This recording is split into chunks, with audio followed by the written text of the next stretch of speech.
Let's get started.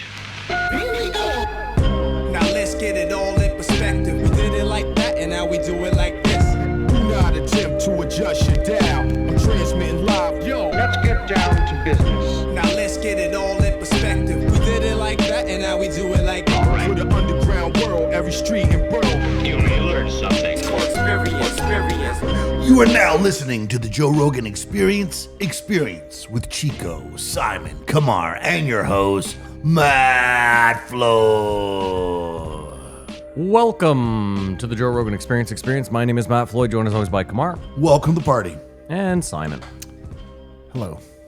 What we do here is very simple. The three of us have listened to every episode of the Joe Rogan Experience this week. We're going to rate each episode as well as the week on a scale of 1 to 5 Jamie Vernon's. We're then going to talk about each guest, the talking points, give our opinions, this, that, and the next. But first, Kamar, do we have any new patrons to go over? Hello, listeners. Thanks for coming back. Like and subscribe. Smash that notification button. It helps the podcast, gets us in the algo. This week, can we give a big shout out to... Hold on. Did you practice that? No, I wish I did, though. I wish I did just once. Yeah, thank you so much. This is the Patreon, which supports the podcast. You get the post, Joe, where we just shoot the shit after. This week, a big shout out to Sar Caron. What up, Sar? From Belgium. Welcome to Newbie November. I used to dox him like that. And I believe, but a big shout out to Andrew Hurst. Shout out to Andrew. Welcome back, I believe. So good at Hearst. Easy names for me. And a big shout out to Nicholas Martin. Shout out Nick. Big week. Keeping the lights What up, on and helping Thanks. us with the Thanks, buddy. Patreon Moon Debate. Are you garbage? Are you trash? Kamar, how was your week? You know, you're wearing a Shopify sweater. Who'd you sleep with? Tobias. When we were being wooed by Shopify back in the day, Oh, gotcha. it gave us some swag. I had a horrible week. I did a show in, so I might be the funniest person in Ottawa, but I don't think I'm the funniest person in Manitic. It was in a bar, and there was a upstairs and a downstairs. The downstairs was really full Okay.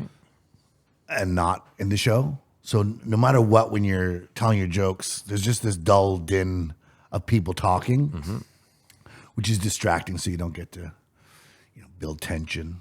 And I didn't know what happened. I thought the show went all right.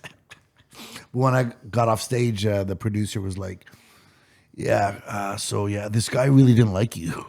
And he wanted you to get off stage, and I think he wants to fight you. What, some guy in the audience? Yeah, which is just the worst thing to hear right when you get off stage. Wants to fight you.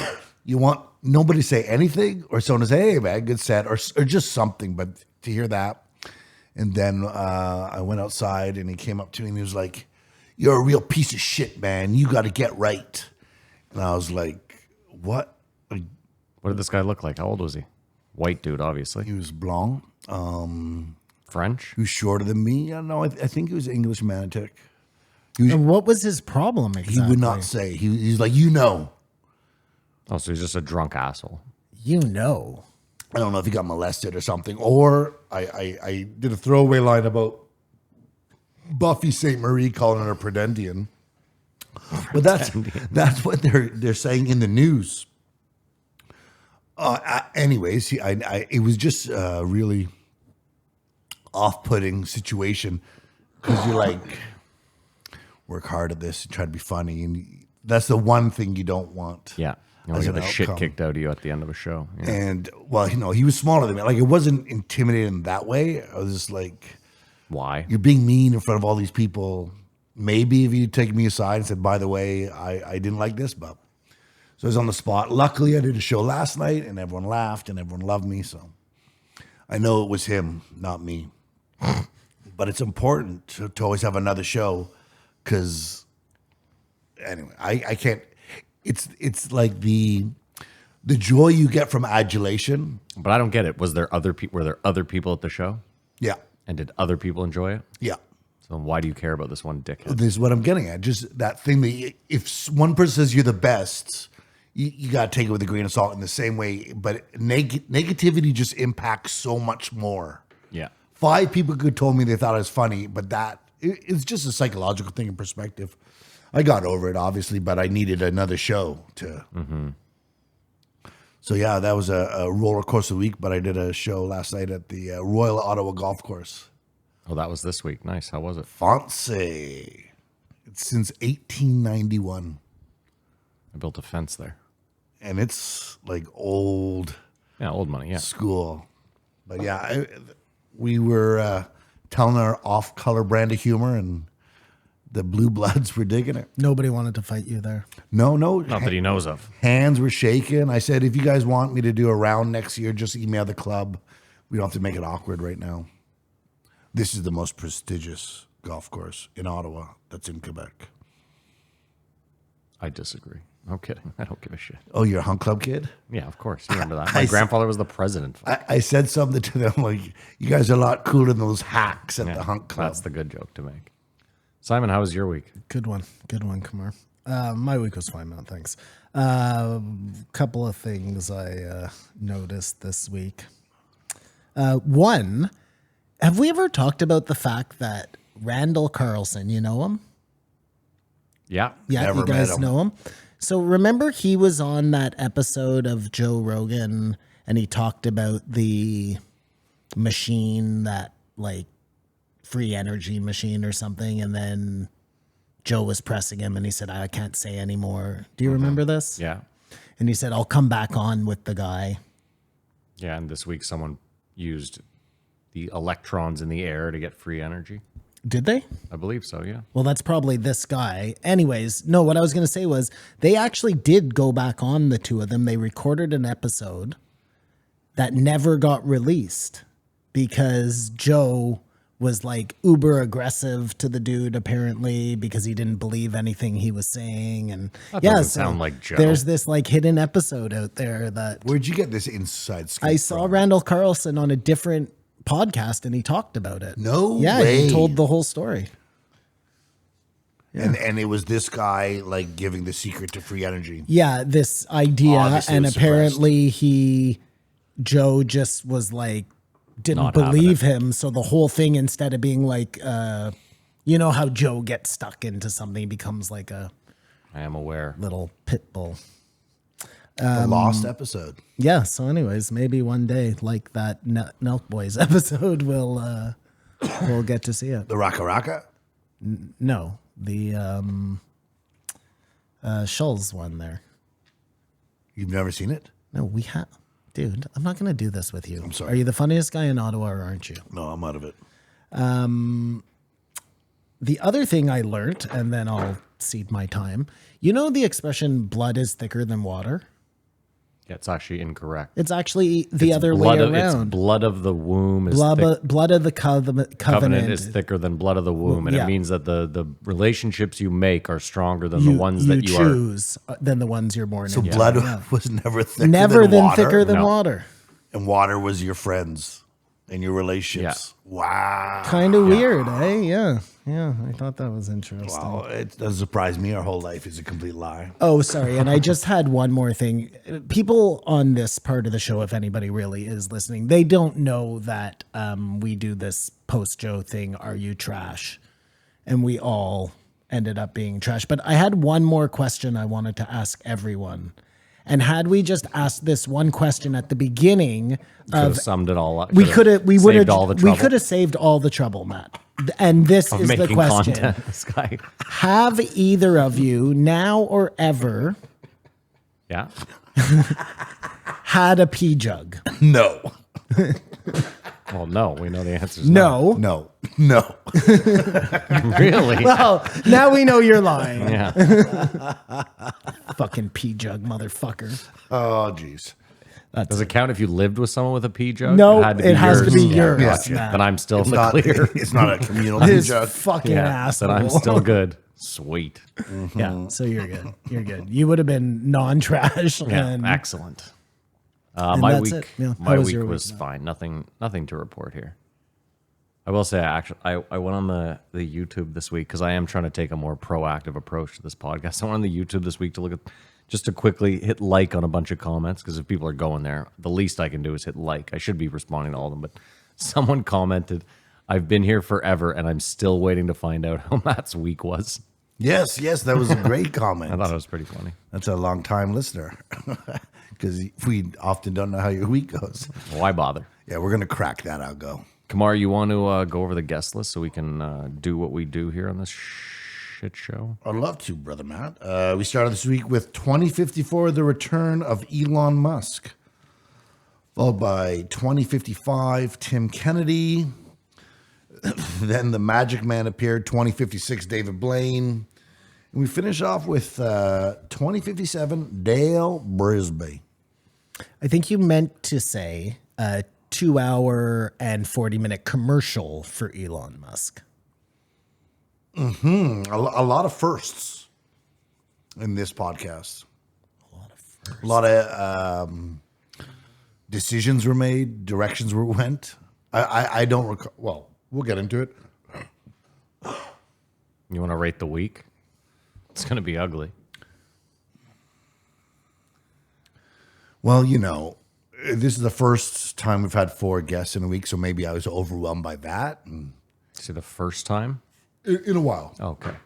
And maybe I was overwhelmed by that, so I'll give it a 3. No fucking way. I'll give it a 2.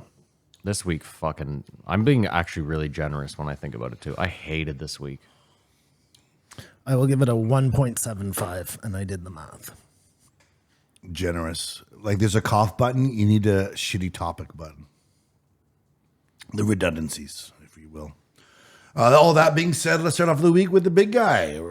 No holding back. 2054, Elon Musk. So as I said, this is an episode with lots of firsts. We've never stopped to go do something. Hold on. Let's also talk about how ridiculous that was. Joe reveres this guy. And he asks him, he says, it's really bulletproof. Sorry, he doesn't even ask him. Joe makes the statement. Joe says the car is bulletproof, to which Elon says, yeah, everything but the glass. And Joe's like, 3/4 of the car. sure. And then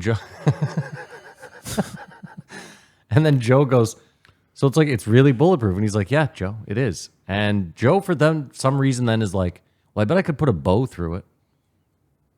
To which I was like, this might be the dumbest fucking thing I've ever heard in my life. He just explained to you. And then he even gave the math. He said, I have a bow that goes whatever it is, 60 pounds per whatever, does the math. I'm like, do you know the math on the bullet? Yeah, he said it's bulletproof. Like, what? You fired guns, Joe. And then I'm going to try and kick through the door. No, and then to be like, we're going to have to stop right this second, even though Elon's in a rush, like he was in a pinch for time. You guys didn't understand my commercial statement at the beginning, but that's what I'm saying. Like the whole thing was just a reason for this guy to tout one of his the truck new is coming. fucking Let me also say ventures. this. I don't find myself to be a good-looking person. Therefore, when cameras come out, I try to avoid them because I'm like, I'm not in the echelon. good-looking. I'm not in the echelon of people who should have their photo taken. I don't care what people say. So hold on. But the thing is this.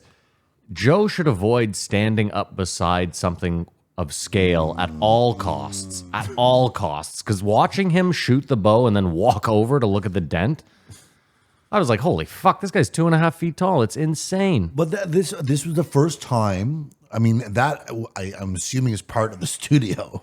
They didn't like go drive somewhere where the truck was. Maybe he drove there in the truck. I assume someone... He's got that huge bay.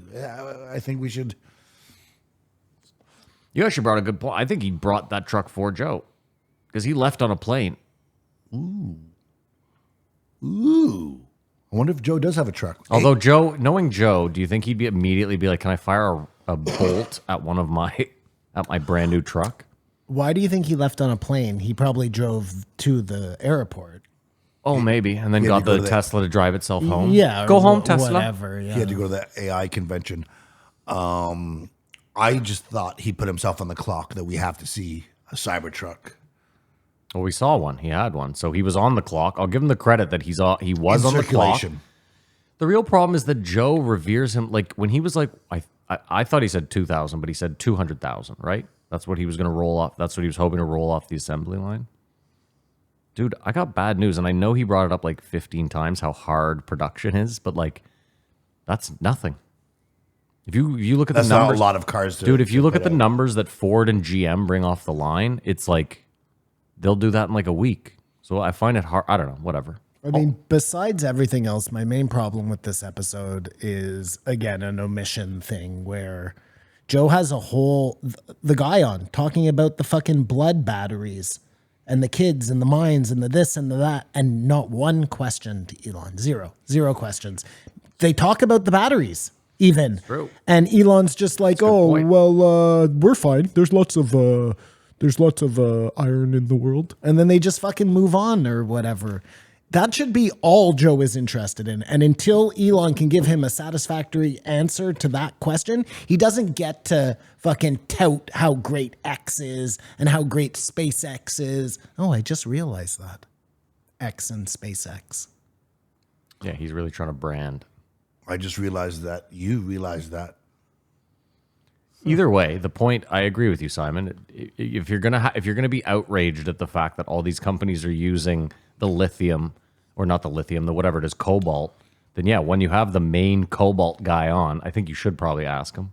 I think you have to. I don't think you can. Yeah, hey Elon, where do you guys get your cobalt? Is it from this mine that the children work in? Because if so, maybe we should think about that. Is there a way to get away from that? And that's why I said it was an ad, because You mean whitewashing? he wasn't willing to do anything to disparage Tesla in any way.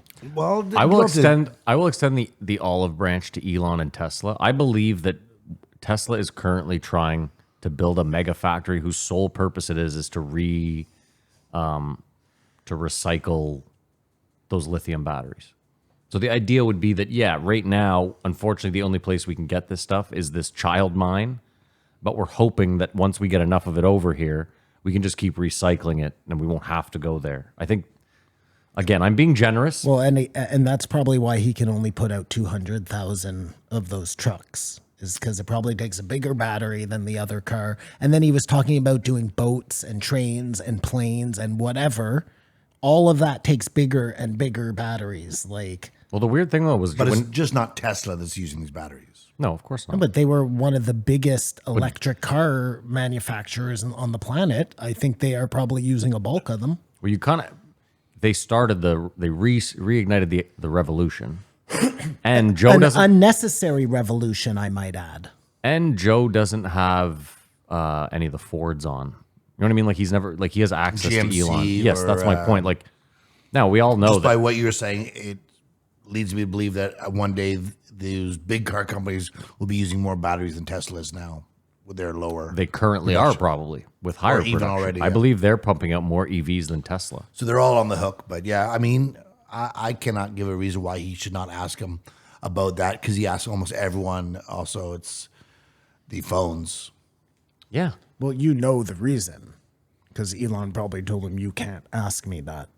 Yeah, I'd really prefer it if we didn't. Well, I speak mean, about it this. may drive stock prices down. Who fucking knows, right? Like, I think Elon would give an obnoxious laugh to it. anyways, yeah. The worst part about Elon Musk is, like, stay in your lane, dude. You aren't funny. You've never been funny. The amount of times he tried to be funny and then laughed at his own joke or did like a pause and was like, yeah. Joe said it perfectly on the episode after this one, I think, where he said that he's one of those guys who, because he's a genius in one thing, thinks he's a genius. You know, he was talking about him fighting amazing Zuckerberg. across Yeah. the board, which is just The Dunning-Kruger effect. Thank you. Exactly what that was written for Elon Musk. I think Joe got the Dunning-Kruger effect wrong, though. Whatever it was, Yeah, though, yeah. hold on, I'll look it up right now. I feel like if they did fight, though, it'd get out of control. It's like someone would hurt someone. You know when fights get there, it's competitive, then it gets personal. I don't think they could pull it off, because Elon would think he could even just lie on him, and then Zuckerberg would like do some sort of ankle lock, hurt him, and then Elon would get mad and it turned into like a girl fight. That's what I predict. I thought it was ironic, too, that when they were talking about Sam Bankman-Fried, Elon was like, yeah, well, crypto is just, like, rife for scams. And I was like, yeah, Talk dude. about Dogecoin. I'm like, you're the fucking king of that shit. You've been manipulating the market forever. Another ad, as Simon would say. Yeah. It's whitewashing like Saudi Arabia is doing with sports. Yep. I think that's what Simon's accusing Joe of. And Well, so it's like when I was watching the Ngannou fight, Ronaldo was sitting beside SBM, Solomon, and is it SBM? The big dog. Yeah, and I was sitting there thinking, like, this guy had a journalist beheaded, and now he's sitting ringside at an event he's throwing with Ronaldo beside him, Usyk behind him. Yeah, it's nuts. It's fucking bananas. We don't care. No one cares about anything anymore. Money heals all wounds. No, it just covers them up. Yeah, that's not the Dunning-Kruger effect. No, the Dunning-Kruger effect is that what is it? That you Occurs when a person's lack of knowledge and That's it, skill in yeah. a certain area cause them to overestimate their own competence, which is different than what Joe was saying, Yes. but equally as Yeah, yeah, interesting, yeah. just not what he was talking No, but that's why when he said it, when I said it out loud, I was like, that's not the proper usage of the Dunning-Kruger effect, whatever the fuck it's called. Kruger. I don't care. Well, if you're going to quote it, you should know. Sure. Like Freddie. Yeah. He maintains, though, that it's manufacturing is the biggest challenge. Yeah, someone should make a movie about it. I thought that's what The Aviator was, sort of. I was going to push back on Well, no, Jamie nearly hit it. That Michael Douglas movie in the 80s. Not Michael Douglas, Michael Keaton movie in the 80s. Building the cars. Gung Ho. Gung Ho. Yeah. Yeah. Love that movie. That's why I was like, they did make that movie. It's all about the manufacturing process and the factory. It was about it being taken over by China, the Japanese. Japanese workers. What were you talking about before that, though? Before Gung Ho, you were saying Before Gung Ho, manufacturing is a huge challenge. That is what he said, yeah. that is what he said. The movie, making a movie about it. I don't think Elon understands why nobody made a movie about it.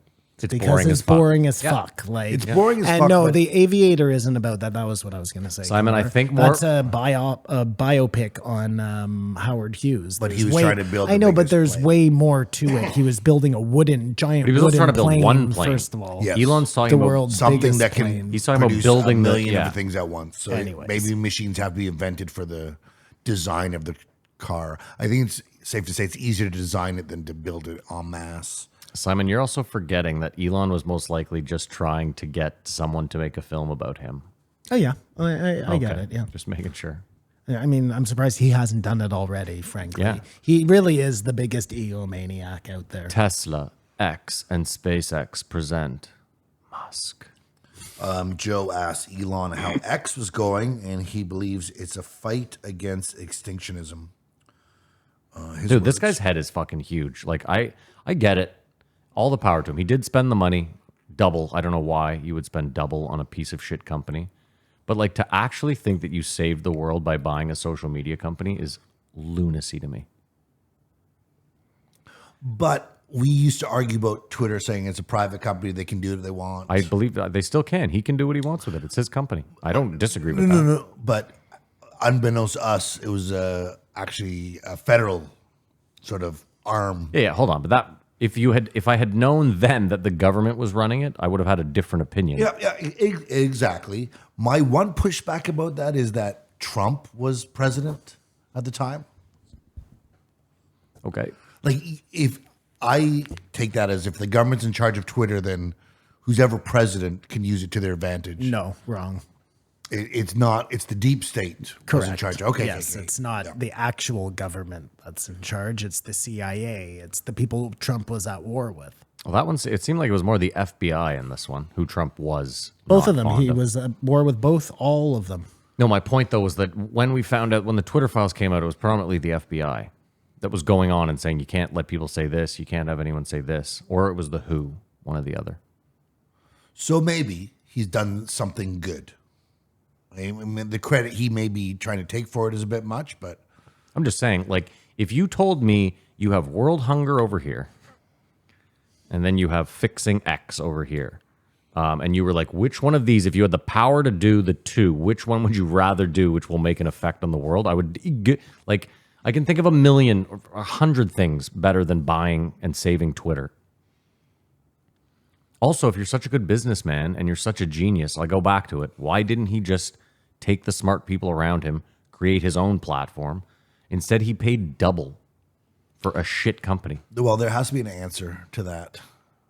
I think the answer will come to light 10 years from now when he's finished making his play and you see how X fits into that whole thing. Building your own thing, Matt, although he definitely could do it, takes too long. You'd be right. I mean, we also know that he every needs- billionaire wants a platform. Not wants, Matt. Needs. Yeah, It's sure. part of the thing. You have to have a way to voice your opinion to get people to follow you. So eventually you become a king. And then after that, you become a god. That is the whole point. That's what they're all trying to do. He's just happening to get there a lot quicker than everybody else is. Also, it seems less altruistic when you find out, you're like, wait a minute, when you bought Twitter, who had the most followers on Twitter? You know, it's like, oh, I never looked into that. Oh, it's me? Who? Oh, my. Oh. It was him. He had the most followers on Twitter. Well, what does that have to do with anything? Well, I'm just saying, like, you could argue that they all need to be bought and sold or saved, right? Like Instagram, you could argue, is probably a worse platform for mental health. If that's really you're trying to save the earth, save the kids, I care about the kids, you could argue that Instagram would be the play. But he doesn't have the Right. most followers on Instagram. He has the most I followers see. on Twitter. I So see. it's He also couldn't have bought Instagram, I don't think. Like Zuck isn't selling him anything, you know? I think if you offer double what it's worth, every company on earth, like you Just forget has that to do it. Zuck has shareholders, and if Right, the shareholders find out that some eccentric billionaire is going to pay them double for their shares, they're all going to vote to sell. I would. It's still it's weird how he bought it for 44 billion. It's lost all its value, but it's still worth 19 billion. I mean, that's an all right retirement, right? Well, he lost a certain amount of billions on it. So I don't think he did though. I think it's all a write off for him at the end of the day. Unless you lose all the billions, you don't. I never think you're losing. Kamar's point is like if Elon lost it all, X goes under. Not X, sorry. If Tesla goes under, SpaceX goes and under. stop he could calling it X. It's fucking Twitter. Formerly Twitter. whatever. If everything goes out of business, he could still sell Twitter for $10 billion at a loss. Right. And then that's his point. Yeah. A nest egg. The yeah. losses are so much. When I lose money, it's really devastating, and it's a lot less money. If it was any other billionaire out there doing so many things that were going to be impactful for human beings moving forward, Joe would be way more skeptical and way more critical and scrutinize it all way more. Yeah, we gotta get the Bill fact Gates that he on. has these blinders on with his reach and his voice is so dangerous, dude. Like, we don't know if the two of them are in cahoots. Like, who fucking knows, man? Well, he let Tim Kennedy come on the next episode and fearmonger for 2.5 hours. So We don't know what they know. I'll say that as an olive branch, Diablo avocado. But you saying we don't know what Joe knows? like if Joe is calculating and not bringing up the batteries or whatever, and there's more on the line with these relationships than we know. Yeah, if you bring up the batteries, you don't get a free fucking Cybertruck. That's Yeah. Guests are thicker than blood, I suppose. He talked about this is the funniest guy in Ottawa. one interesting the clash between civilization and the environment, because Elon did come up as an environmentalist. You can concede that. Tesla was just a way to make money, but I think his intent was he thought he was doing what needed to be done to save the planet. But he must know now. That's perfect, Kamar. He must know now that he invented a company that is perpetuating a lie. Like, he has to know that, right? If he's such a smart dude, so in tune to how the government is fucking everybody and all of that, he has to know that, and yet continues to steal money from people by selling them electric cars that they're not going to be able to use once the goddamn fucking Well, I still go back to it. Joe, like, Elon was on this show 5 years ago and was like, his main goal at the time was creating the fully autonomous vehicle. You remember that? That was his like, yep, no, we're going to have, our goal is to have a fully autonomous, and they're going to be all over California, and the roads are going to be safer. And we know why. He never talks about that anymore. You never hear him mention the fully autonomous why? vehicle because he can't build it. Yeah, we know that. Oh, I wasn't going to say that. Tesla started getting all these lawsuits In California, yeah. by people who were using the autopilot, and it was their own fault. Some guy fell asleep at the wheel Yeah. and crashed and sued the company. Like, it's too much. That's a new thing like that without any legislation, he's going to end up just in litigation the whole fucking time. Well, no, like we know because we have a guy on the inside, but he's like, you cannot build. They can't. We don't have They can't turn left. They're just NASCAR drivers. Yeah, pretty much. Yeah. No, isn't that interesting though? But you see what I'm saying is this guy who's like, I'm going to terraform Mars and bring us all there. It's like, hold on. Back up 5 steps. You told us you were going to build a car that could drive itself around our streets. You can't even do that. Back up 4 steps. He was going to build a tunnel underneath for. Well, no, we know that was just. And now it's just for Tesla cars. Like the whole thing is bullshit. Do you know what I mean? Well, the one thing I was going to say is if they get to Mars and the way experiments in science work out, they're like, turn on the environment sheet, like, oh, it's not quite working. Yeah. How we thought it would, how we predicted it, and it just doesn't work. Like all that money, all that time, those people are now dead up there. If we live to see that, do you guys think we'll live to see the Mars mission? Us? With No. Elon No. in controlling with it? No. I don't think so either. I think we're going to end up going to the moon a lot before we go to Mars. So we'll probably see a lot of that. The reason he brought up the Well, it's just such a quick little jaunt. Yeah. I'm just saying. well, we've done it before. I mean, if you can get there, it's a quick little jaunt, supposedly. He brought up the environment because he was saying that if the theory is the wrong programming in AI, it thinks the most important thing is saving the environment, and that we have to kill the people, Yes. which is the nightmare. But I was reading an article this morning that's been around forever. This isn't it's a newer technology, and we're all fearful of it. But the idea for Terminator, that was how long ago?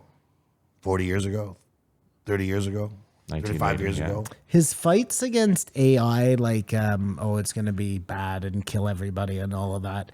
It sounds like to me like a guy who's actually inventing AI on the is, side and doesn't 100%. want anybody else to do it. So publicly, he's like, oh no, it's scary. It's going to be terrible. And then meanwhile, 2 weeks from now, he'll release his Android or whatever. Well, even when Joe asked him, he's like, didn't you sign that thing that said we should halt AI? And he's like, yeah, I signed it. I mean, I know we're not going to do it, and I'm not doing it.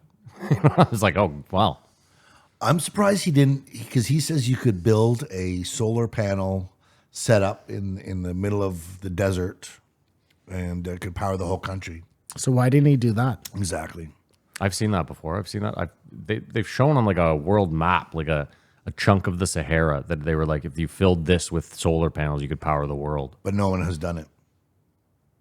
I mean, I think Simon would be the first to tell you that no one wants everyone to have free energy. That isn't in anyone's best interest. No, that's a big problem. The last thing you want is included. The last thing you want is poor people pulling themselves out of poverty. No one wants that, right? Especially not the powers that be. You got to keep poor people poor. Who's gonna Complain. Who's gonna mow the lawns? He says fear of radiation is irrational, which we may concede that we've just been fed that radiation is this bad thing, but we've never actually experienced it. Yeah, no, that's got to be just a way to keep us from building more. And the one thing I always point out is that these guys, I think there's 7 aircraft carriers that have nuclear like in them. People are on the boat, like that. That could not be more dangerous if that were in a port and blow up if radiation is so bad, or at sea. I guess it's just a mitigated risk, Is that why they put them on a boat? No, I think they put it on a they put boat them on the because you don't boat have so to it power doesn't for have to go 30 years anywhere. or whatever it is. It's just that small nuclear engine exists Simon, the idea is to that power a aircraft carrier. the amount of gas, oil, petrol, whatever you want to put, like to fill an aircraft carrier, would be so staggering. It would constantly be going into port to fill up. So they put a nuclear reactor on it so that it can stay out at sea for 30 years, 40 years, whatever the hell it. So that's proof that these things exist that could be scalable for a neighborhood or whatever. I mean, it's got to be the What are you talking about? safest. France. Just go to France. Like 70% of their grid is nuclear power. They just they don't tell anyone. It's just I wish I was more of an asshole. Is that true? yeah. A lot of nuclear power in France? I would have ordered a double pineapple, double anchovy pizza. This was the worst moment in Joe Rogan history. It's like he's a pregnant woman for a moment. But okay, it's one thing to go shoot the bolt, fine. I thought when Elon was like, "Can we order the pizza?" I was like, "This is a weird flex, but fine. They're gonna stop, eat the pizza, and then they'll come back in. They're rich, they have time." For For them to bring it into the studio and be eating on air. So this was another first. This in was this unreal. episode. Yeah, it was a podcast full of first fucking shits. For better or for worse, they were the first. 68%, Matt. It was close. That's There's pretty crazy. no time like the present. Enjoy yourself, so order this pizza. And France, like, they don't got like 3 arms and 4 eyes. You know what I mean? That's what I was saying. I gotta stop saying you know what I mean. No, but yes, you I are do know correct, what you mean. Simon. Shut the fuck up. I'll take it that was towards me. Huh? I'm kidding. What were we talking about? France, 70%. Oh yeah, if they can do it, what are we doing here? What are we doing here? And I think that could really ease a lot of pressure on people who are wanting to see concrete moves to sort of lessen the carbon footprint of us. Imagine that nuclear is the save all for these lefties who want green energy. But it is green. I know, but it's just like It's counterintuitive. You can't, no nukes, no whatever, all those stickers. Save the whales. Then he brought up his, and I believe he is a liberal more than a conservative or right-wing guy. Who, Joe? No, Elon. Okay. I think Joe is too, except for on a couple issues, as he'll say. I mean, you guys don't think they're far right for real, even though they're painted as such. I don't Okay, think go Joe's on far with right. what you're saying. And that if you're not full in with the left, then you're right. I mean, I disagree with that, but okay. Well, that's what his point of saying. And then he said from San Fran, Berkeley, information, it really was a small group of people amplifying this message to make everyone think, oh, there's a lot of people that feel this way, but it might be quite a minority who has this ability to get a message out. I don't know how else you'd get to get that message out before social media. What is to the sway message? opinions.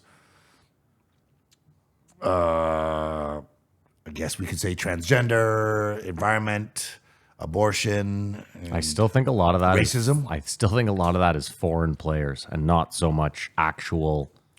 Foreign players then using this small minorities. Yeah, dude, I saw a video. Ability I saw a to video. influence people. I saw a video this week where someone was showing these 2 different like fights at a school board meeting, and they were like, "Does anything look odd?" And like, I watched them 3 times, and I was like, I don't see what the big deal is here. And then if you look carefully, like it's. And you could argue it's the same place, but it doesn't, like, when they posted the videos, there's nothing in it that's like these are 2 different. Anyway, it's clearly the same like set, and it looks like a set the closer you look. It doesn't look like when you really Are you start. talking about crisis actors now? Yeah. Well, again, like I saw one yesterday where it was like it was supposed to be on a plane, and there's this like white dude, probably like in his 50s, who has both his feet flat up against the seat in front of him, like a child. And the guy in front of him is this brawlic black dude. And he's like, I'm going to ask you again nicely to please take your feet off the seat. And the guy's just so obnoxious. He's smack. And like eventually it ends up where there's nearly a fight. And all the comments are like, it's just people angry. All it is just people angry. The On white both sides? on both sides. But I stopped and I watched the video again, and I'm like, it's missing the key component to make me know it's real, which is when you film on an airplane, there's a distinct sound that you cannot, and it's not there. So it's just a set. Maybe they haven't taken it off. Diablo Avocado. No, There is that weird droll sound on a plane. because even when they're pressurizing the cabin, when you're on the fucking tarmac, like a that vacuum sound cleaner the is whole still time. there. Yes, and it's lacking that. And then I sat there and I was like, this stupid innocuous video has like tens of thousands of comments. All of them are angry. Like it's all people And pissed. you think this is in a studio in some small town in Russia? Who the fuck knows? Yeah. I mean, I'm just saying, like, when you go out into the world, I had this conversation with someone the other day who was like, well, you don't know because you're a fucking straight white man. And I was like, that attitude fucking stinks. I was like, you're a gay white man. So you're one, like, it's always weird when, like I said, like he was a gay white man. He's like, well, you're just a straight white man. So your opinion. And I was like, dude, you're a white man. Like, you just, It's like closing time at the bar where everyone's looking for the last girl. Yeah. In society, everyone's looking for the victim that, or who's got more privilege than yeah. them. And all I was trying to say to him is I was like, listen, when I go out into the world, when I watch, and I was talking not about me when I interact, but I was like, when I watch other people interact, there isn't all this fucking hatred and strife that you see online. It's mostly, Scorekeeping. it's mostly people just being cordial with each other. You see the occasional asshole, but like the transgender thing, like, I don't know. How much of that do you see out in the world? Like either someone being anti-trans or someone, I don't know. I just don't see a lot of it. No, I don't. I don't see a lot of protests, but they do happen. We also live in Ottawa, in all fairness, you know? What does that have to do with anything? I don't know. Just nothing really happens here. Elon's sure George Soros hates humanity and has figured out that money goes way further locally than it does trying to change at the top with corporations and I politicians. once had just to highlight that point, I once had an employee who worked for us a long time ago when we had a different business. She stole a bunch of money from us. And before she stole the money from us, she caught another girl stealing the money to throw us off of the fact that she was stealing way more money than the girl she caught doing it. 3D chess. That's what Elon was doing there. Oh, perfect. 100%. Oh, come on. No, but he's just so obvious. But do you think Elon hates humanity as well, but wants to? I have zero idea what Elon's final goal is. I don't know if he hates humanity or if he just wants to be a king, or you know what I'm saying? I don't know what his end goal is. That's why I said 10 years from now we'll probably have a better Dude, when you see view of what's see going photos on of with Elon, when you see photos of Elon in his PayPal days, like, Money changes everything. yeah, but it's what I'm saying is it's easy for me to see, like, it's very easy for me to see, like, this guy probably didn't do well with women, probably got, like, harassed by fucking, like, queens. dudes like Joe Rogan. Yeah, you know what I mean? I have a feeling that, yeah, he probably has a chip on his shoulder that, well, we know he has a chip on his I shoulder. think He's that's the why he ultimate said he troll. can beat the shit out of Mark Zuckerberg. That seems like misplaced. You know what I mean? Like, that too, you want to beat up on a smaller, nerdier guy because you think you could walrus him. And that's the other thing. Okay, so Joe, not in any other case, somebody makes that statement, I'm way bigger than this guy, so I'm just going to lie on him. Joe understands fighting. Yeah. He understands that a more skilled guy, much smaller, he kind of said it, but then let Elon have this pass on it and let him keep talking like this crazy nonsense. Yeah. Like, I don't know if Zuck can beat him, but I know that Mighty Mouse can beat him. So what are we fucking talking about here? Also, you have to be a fucking, like, let's think about the ego on this guy to be like, I've never fought professionally, but I am such a big draw that I want to fight at the Coliseum. First of all, what a stupid place to fight. Yeah. Again, this is just his ego. There's no need. Zero need. The You're carbon not. footprint to What do kind that? of crowd are you gonna pull at the Coliseum? Yeah. Pay-per-view. First of all, can they even do those shows at the Coliseum? When you have Elon money, you can probably do Have you whatever. been there? No. They should have by now. It's not like they have like Standing. new I know. seating. I'm well It's aware. fucking old rock fucking things. No, like I said, it's purely just an It's ego not thing. the Sphere in Las Vegas. You know what I mean? Like I said, I think if he really was interested in just fighting Mark Zuckerberg for the spectacle and to give to charity, they would just do it at like any old octagon. This is a country honky tonk. Yeah, yeah, exactly. I'd On the love that. dance Yeah, floor with stools. they move the fucking mechanical bull out of the way and they bring in Elon and Needless to say, I don't think it's ever going to happen. This was just another perfect example of it's never gonna happen. us having to like bear through this egomaniac and his. How long did they talk about this for? You know what I mean?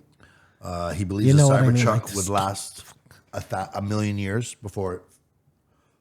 You think you'd find a fossil truck fossil? I want you to get your salt gun, and every time I say that, you A just- Tesla truck fossil. Blast you in the neck. yeah.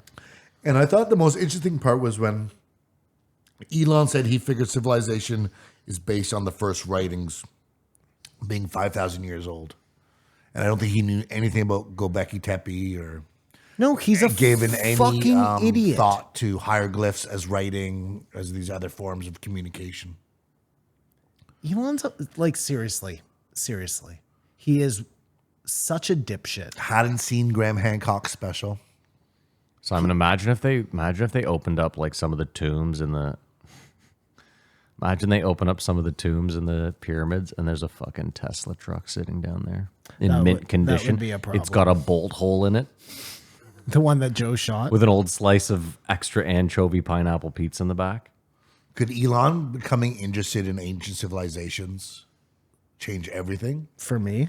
Like if you started doing something I cared about. Working with Graham Hancock. I mean, that would be pouring so- money into Listen, it. Oh, well, if your face says if everything. Elon dedicated like a couple of bill to finding Bigfoot, I would be keen on something like that. Could be bought. Okay. Hey, listen, I'm only human, Connor. just wanted I've to said that many a time. Measure your convictions.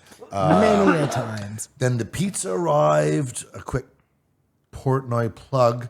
And then they talked about dining in Austin for a while. Oh my God, him trying to explain Portnoy to Elon. So there's Was this human being. painful. There's this human being. He owns a company, not as big as yours. Don't worry. But he's very popular, not as popular as you. Don't worry. He's He got likes- a system where he rates the pizza 1 through 10. Unless You know the rules. Elon doesn't like Portnoy and was doing that thing. Who? And Joe calls this it New pertains to Haven. what? This is this. I don't know why, but it was sticking on my craw. It's a Beats. It's not New Haven pizza. It's a Beats. It's Beats? What do A you mean? Beats. That's what they call it. They don't call it pizza. Oh. It's called a Beats. It's a pronunciation Oh, I thing. see. In New Haven. Yes. But not every place calls it a Beats. No, but that New Haven style, like if you open a New Haven style pizza place in Chicago or wherever the fuck, they're very like you're supposed to call it a Beats. Okay. I'm just saying, like, there's all sorts of New Haven pizza places. Yeah, but like Sally's, the two that are like the ones Dave holds at the top of the absolute game. They're both a those are Beats? both a Beats, yeah. Again, I don't give a shit. You could call it fucking turds on a plate if you want, if it's that good. Then they didn't talk about Sundays. I don't think Elon is a diet guy. I didn't want to hear about any of this exercise stuff. Well, we all saw the photo of him on the fucking yacht a couple years ago, looking like Krang. And this Yeah, no, he is. His move is the walrus. I don't think he's like overly concerned with. Also, his Joe, figure. it's my favorite sex move. But he would be Yeah, right, he would exactly. be concerned can't leave. if he's concerned about longevity. Living long enough to see through these things. But he likes to pack like a sundae. Do you like a sundae, a banana split? I think Elon probably is a little fucking creature inside yeah. that body, and he's not concerned at all with eating right because that body is a fucking android.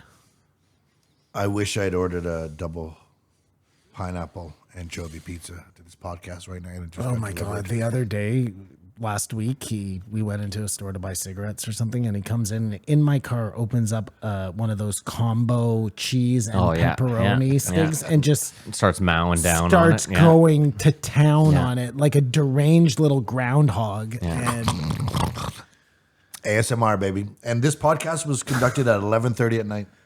Which I thought That's was interesting because I did. and yeah. he's leaving on a plane. First of all, he flies he private. flies private, Yeah. so he can leave anytime he wants. There was no. Yeah, but you pay the pilot. I mean, again, you're the You're richest man Elon on earth. Musk. Yeah. I really think that they threw that out there in case things got too real, and then he could just be like, "Oh, had to go."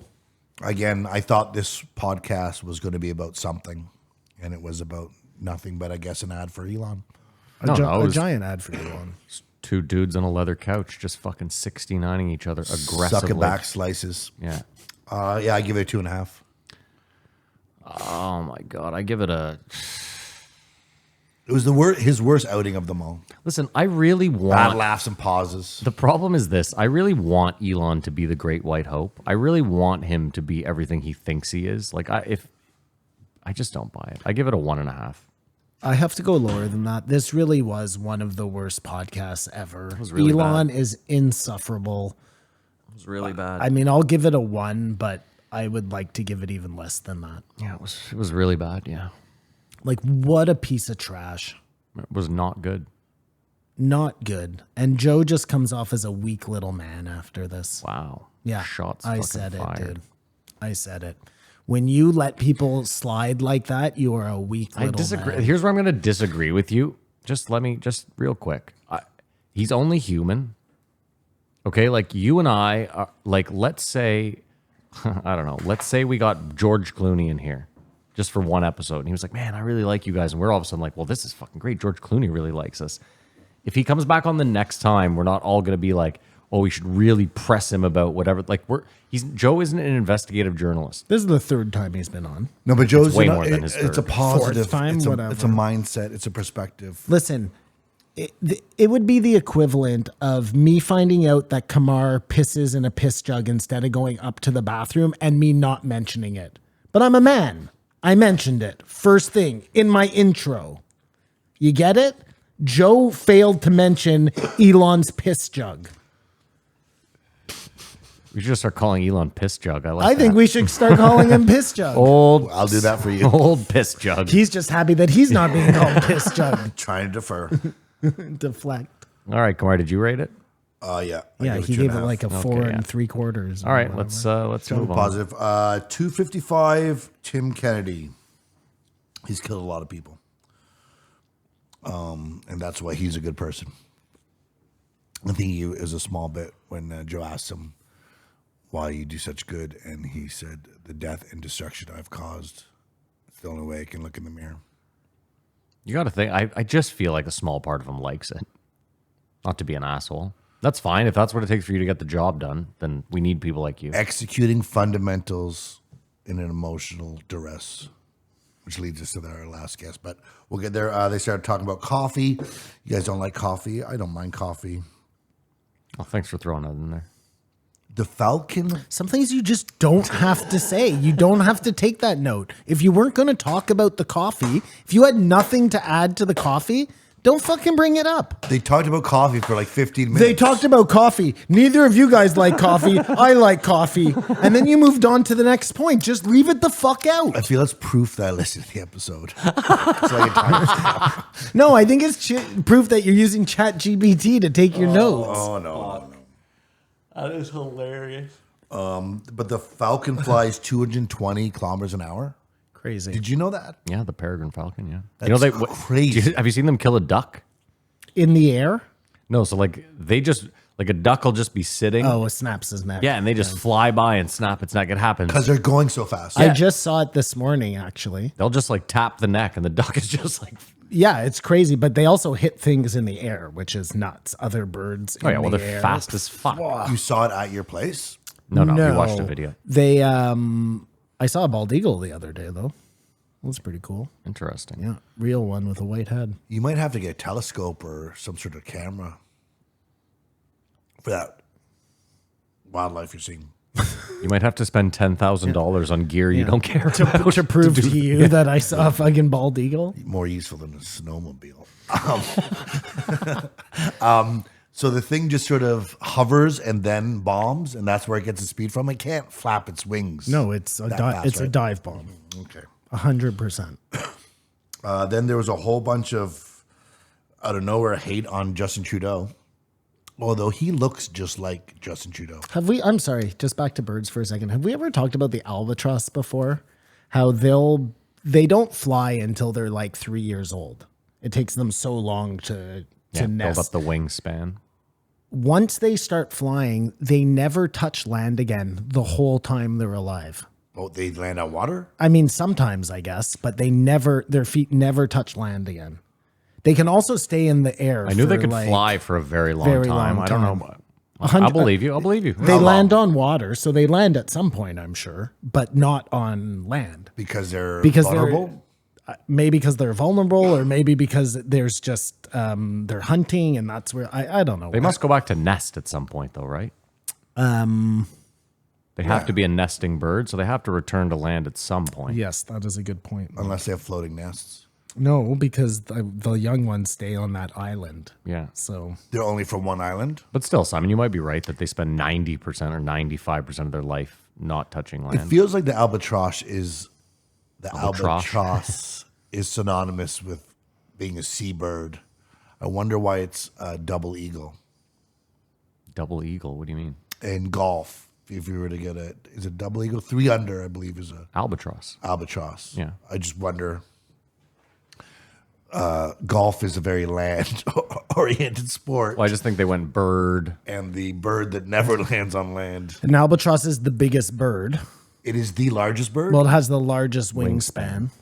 So that's why 3 under would be the biggest bird you could get, I guess, would be. Or I like that. It's the biggest Ostrich bird. was used. I got the biggest bird, the albatross. Okay. Oh, I like that. We're figuring stuff out. Well, it's true that an albatross can go years without ever touching land. The birds do sometimes rest on water. They generally... Okay, hold on. That doesn't answer our question, though.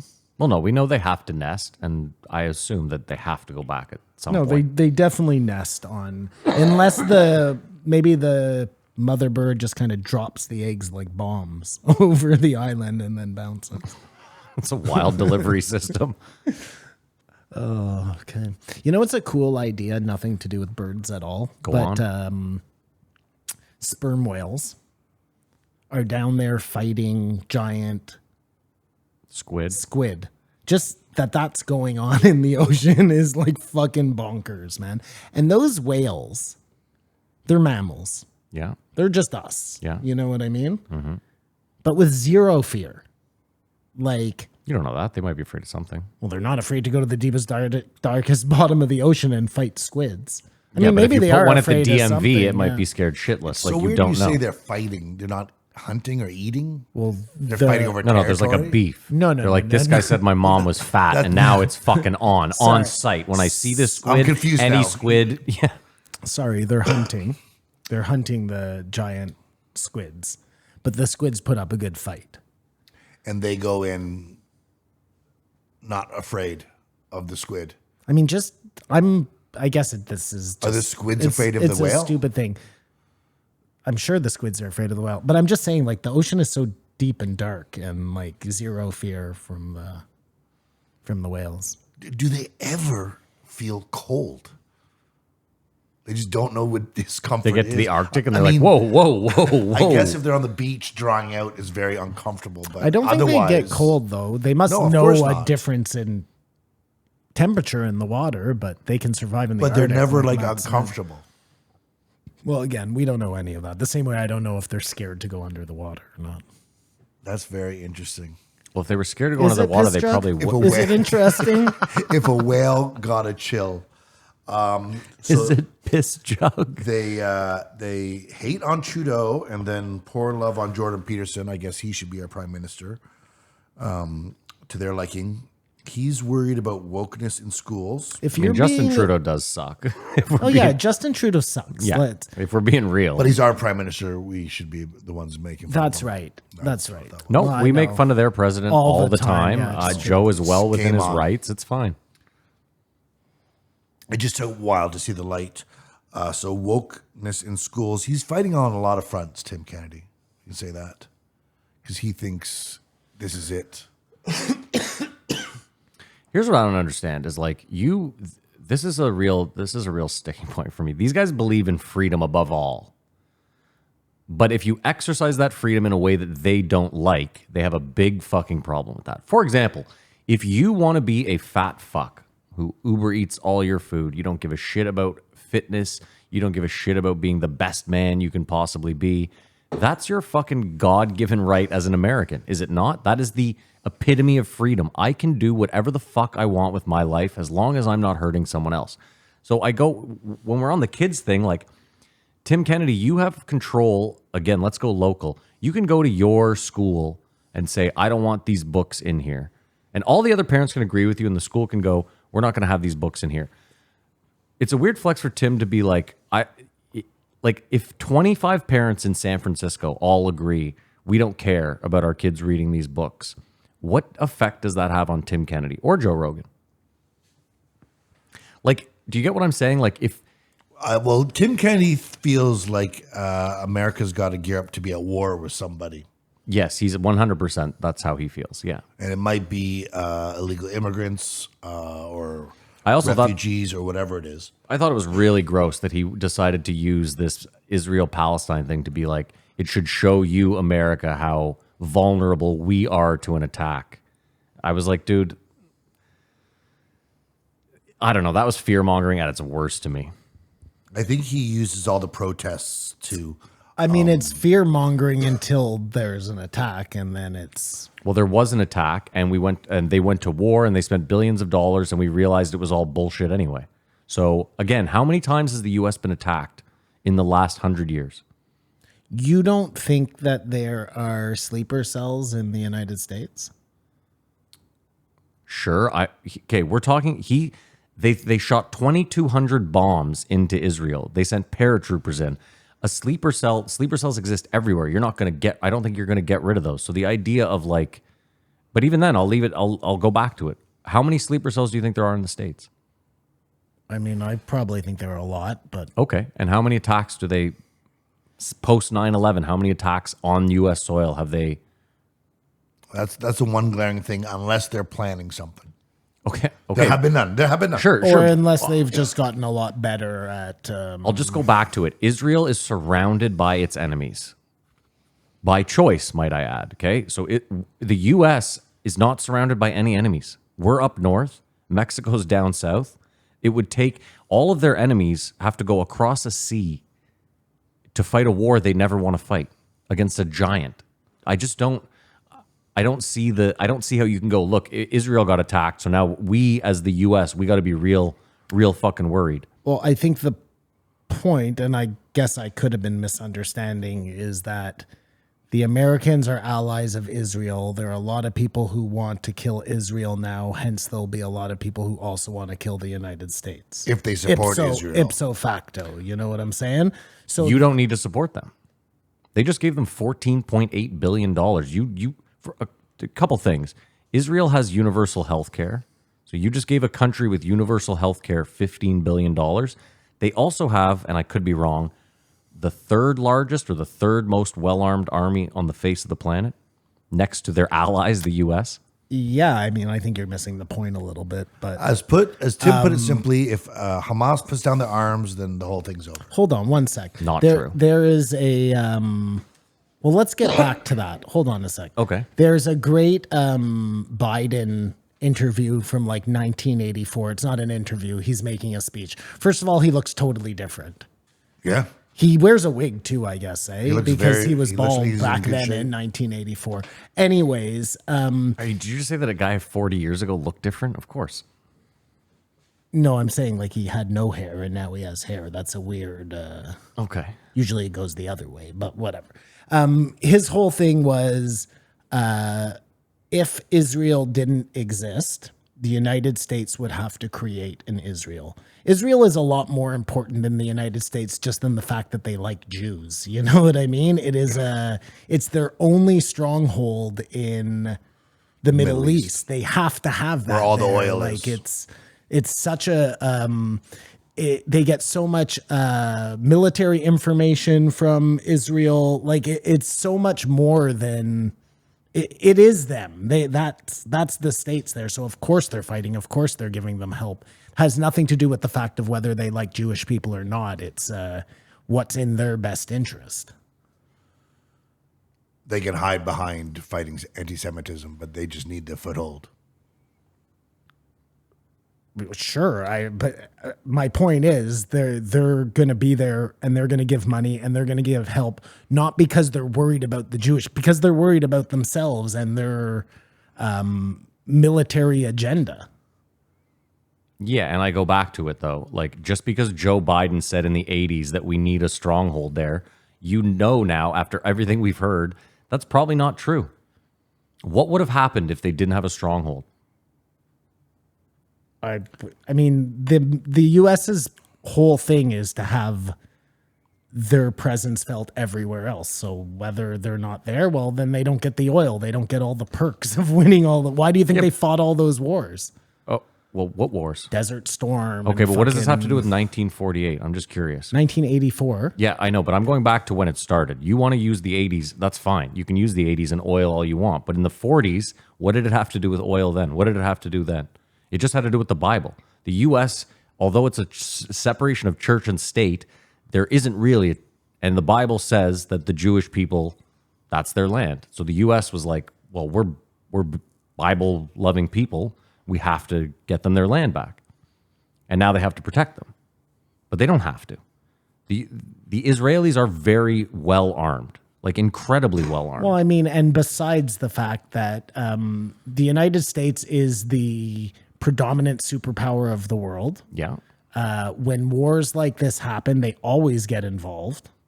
Yeah, but usually, okay, when we see a humanitarian thing like we're seeing right now, the U.S. doesn't normally give the guys $14 billion to continue a genocide. You're watching the Ukraine, right? But they haven't tried for ceasefire in the Ukraine in 2 years, which is really telling. They don't care. They don't. It's all about money. They want the war. My only problem with Israel is the settlers. And they're very indiscriminate, but there's these right-wing Israeli citizens that attack the West Bank. Yeah. They just can't help themselves or something, or it's their destiny. If those guys stop, then I'm all for Israel defending itself. But it's like they get attacked by Hamas and go after them, and those guys go, well, we're at war. We'll go this other way. And it's such a gray area as what they're doing or why they're trying to expand. It goes back to what I saw is in 1995, the president of Israel was going for peace with Gaza and the PLO, and the right wing assassinated him. And ever since then, it's been trouble. Yeah, this is why it's all being conflated. Who was that? Shimon Peres? No. But he was pro peace with Gaza, and a right wing Israeli killed him because there's a side that says fuck these guys. Yeah. And I think this morning another former prime minister was saying for sure Bibi has to go, and that's the only way, because they do want to show the Middle East at least how tough they are and how they can't be pushed around. But dude, they're not telling you this, but there was about to be a civil war in Israel.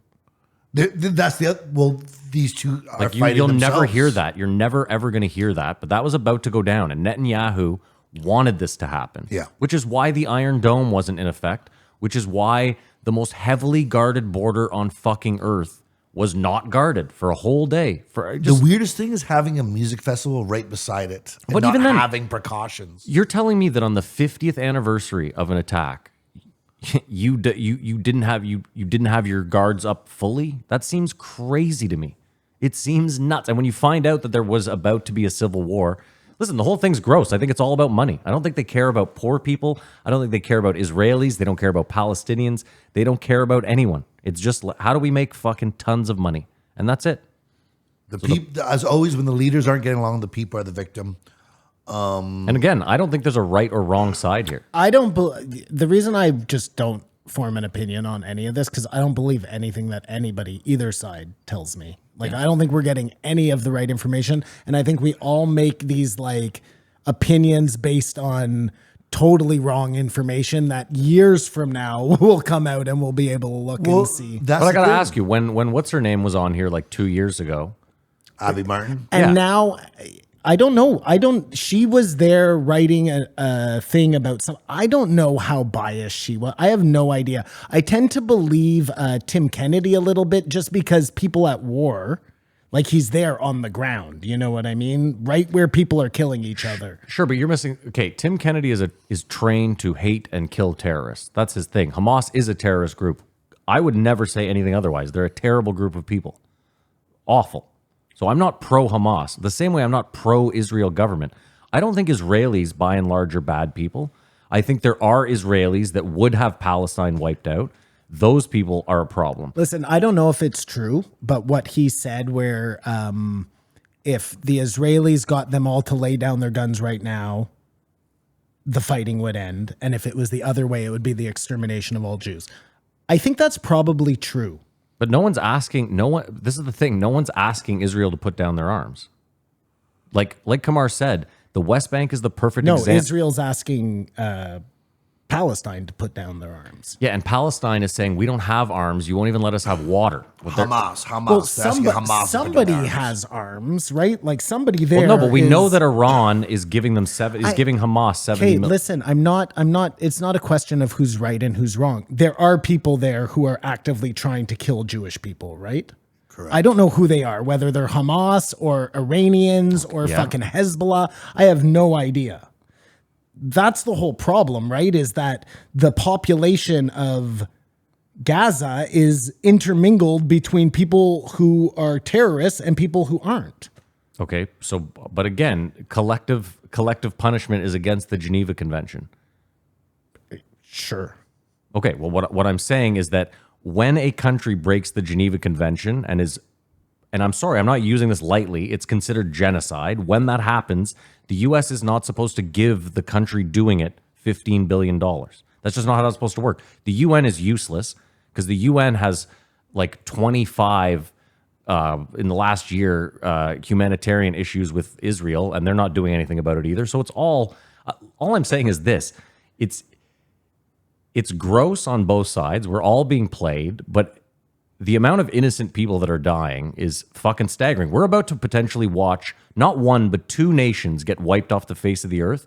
And then they're going to make us, unabled body 45-year-olds, go fight a war for these rich fucking cunts. It's going to happen. You're never going to have to fight a war. You don't have to worry about that. Mark my words. The three of us will be going to war in the next 10 years. Well, Hey, do you definitely think- won't be. Do you think You're you would? Maybe you. We're would you try to- 50 plus years old. Would try to They don't dodge take a draft? 50-year-olds to fight. They're saying in that's the England. average age right now in Ukraine. Pardon me? It's like 43 years old is the average age in Ukraine of soldiers.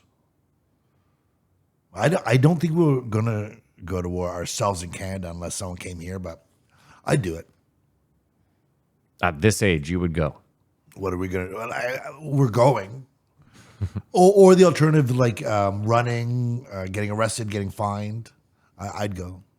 Well, you would run to Canada, so don't worry about No, it. I'm He saying runs to the States. in Matt's, You are where you want to be. in Matt's scenario, if I got called up, I'm even less of a chance of being a recruit than him. I would go with open arms. But no, Listen but to Creed. what if you're going to... You're going to fight this war. That's my point, Kamar. No, we're not going to fight this war. We're going to take the move is all the Palestinians come here in the form of refugees. That's ideally what Israel. I wants. actually thought of that this week as well. They want But Israel wants to clear up any Gaza. money that gets given to Palestine just goes to Hamas, right? Like that's the problem. Any aid they try and give them So this just is- goes right to the And terrorist Israel is trying to organization. twist the Palestinians and they turn on Hamas, which you think would happen because there's more people than the army. But I guess the people have no weapons. This is what I would do, Simon. I would say, listen, we're going to go into Palestine, not Israel. We're going to send the UN and peacekeepers into Palestine. Anyone we can prove is not part of Hamas, we are going to extract from the country, all of them. If it's 20 Where are million, you going to take them? every Western country takes a And percentage. European. No, just wait. Just hear me out, okay? Then Israel pays to rebuild Palestine. So they can now bomb the shit out of it because you are now convinced that 95 to 90% of the people left are simply terrorists, okay?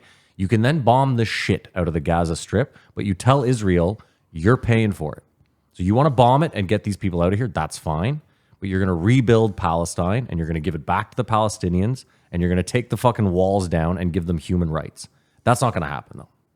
On Yeah, any and I don't think level. it's as simple as that. I think the second they start fighting there, Well, nothing then is Iran simple. comes in, and then the States has to come in. Like it's just all posturing. But it's the blight on our humanity right now. But Simon, That until we can't figure this one out. my point is until Iran does step in directly, I don't think the US should be giving them $15 billion. As I just said, this is a country with universal health care. The US does not have universal health Yeah, care. I'm not sure why they need the money from the US, first of all.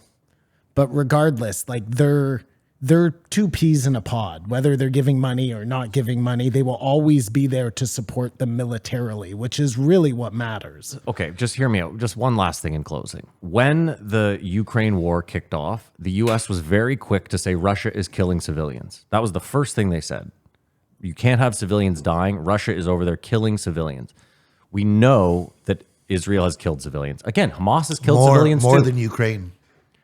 Okay, so my point is the U.S. was so up in arms about civilians dying in the Ukraine, but when they find out civilians are dying in Palestine, they're not as up in arms, and they're willing to give money to help the cause. That's my only point. All I'm saying, I'm not taking sides here. All I'm saying is that if I'm a U.S. taxpayer and I know that $50 of my money just went to help Israel, I don't know if I'd be so amped. Just out of curiosity, what if you were in charge? If you were the head of yes. Israel right now, Yeah. what would you do? You just had, let's say the attacks were done as shown by Palestinians. Well, first of all, Hamas. Yeah, I would have done nothing. You would have done nothing. Correct. Well, that's insane. Is it? That So would an be- eye for an eye. What does an eye for an eye make? The whole world fucking blind. That's like one of the oldest sayings in the world. So guess what? You know what you can do, Simon? You can't do nothing. Yes, you then can. they'll just keep attacking you. No, because if you do nothing, then you get the world behind you. If they attack again, then you say, look, how many attacks are we going to take? How many? Yeah, that's what I say. in the Also, let me beginning. ask you this question. Do you know how many Palestinians were killed by Israelis in the 10 years leading up to this? Go on. It's the same amount that were killed on that one day. So, and your argument is that Hamas was totally within their right to attack. Because what are they supposed to do? No, I don't think I said Hamas was. No, you're right. You said Israel had the right to attack because they were attacked. No, well, I asked you what you would do. I know, and I said I would do nothing, and you said you can't do nothing. Well, because when you're attacked, you have to do something. I don't think that doing nothing is a logical alternative because you're just opening the door. But then again, Forget everybody else. well, no, but you just argued for Hamas again because you said you can't get attacked and just do nothing. You can't do that, right? Okay, but hold on. They've been attacking each other back and forth forever. Okay. So, like, if it's an eye for an eye for an eye for an eye for, like, we're just talking about this one. So this attack happens. What do you do if I just told you nothing. You do nothing. Okay, well, I mean, so And you on say 9/11, they do nothing. That would have also been had that been a real thing and they got really attacked by terrorists, your answer is do nothing. well, Well, 9/11 is a perfect example, actually, is the Simon, perfect example. because they Because didn't have a country to point at. They didn't say this country attacked us. They said this group of terrorists who might be from this country, they might act for many countries. Okay, but we know for a fact that Hamas is in Palestine. Okay, but hold on. So the Saudis funded those 9/11 terrorists. Did they go into Saudi Arabia? No. Okay. and Iran funded Hamas, but they didn't go into Iran. They're going. It this has is my- a lot of similarities as someone not Israel wanting this attack to happen. Hopefully, it was as bad so they could go into Hamas. Just like America seems to wanted the Twin Towers to go down so they could go to Iraq and go to Afghanistan. Here's the thing: we've done this show for 5 years, and we've talked about how many false flags. Like we've never even mentioned that this all could be that. And again, We talked about that right at the beginning of this thing. We know this is all about money. Like, how much money has the U.S. moved to other countries in the last year? It's got to be more than they've ever done in the history of the U.S., right? Sorry, what? Repeat that? I said in the last 6 months, a year, the amount of money, foreign aid that the U.S. has dished out has got to be higher maybe than, I guess World War II would probably be higher, but it's got to be up there, right? Well, I mean, yeah, but at the same time, I think when they fight wars, the amount of money they give is massive too. But they're not, but that's the weird, they're not fighting a war. No, I know, but we've already said this. This Ukraine thing is just a proxy for fighting a war. Yeah. If they weren't doing this Ukraine thing, they would have been in Venezuela right now. They would have found another war to fight. The machine has to trudge on. I agree. And America supports Ukraine. Iran supports Hamas, and that's how it's going. Hopefully, this is it. Whatever horrible carnage happens in the next months is to the end of this. Versus if in another month Israel goes, okay, we will cease fire, then we go for 6 years, and then it happens again. But again- that'd be the worst thing. Simon, this is why I said I would do nothing, because let's just assume this goes the wrong way. Let's assume that Israel just decides we're not stopping. We're taking Palestine. We're going to eliminate all the Palestinians and Hamas. We don't care. Then they're in a real fucking pickle. Then they're really going to war. Like all those surrounding countries will then say, nope. Because, and hear me out. Why would the surrounding countries not say we're next? Like, why would they not say what would stop Israel and the U.S. from coming into Lebanon and taking some of Lebanon? I mean, this is the whole Russia argument, right? Yeah. But this is what I'm saying is this is the situation that we are. This is why I said I would do nothing, because nothing is better than war. Well, I don't think, just in all fairness, I don't think Israel has any appetite to take like Iran land. That's not, they want, this piece of land is under. Half of Israel wants this. I think that's the important thing. It's under it's where it is that's important. Yeah, they want the holiest of lands. I get it. That's all I'm saying.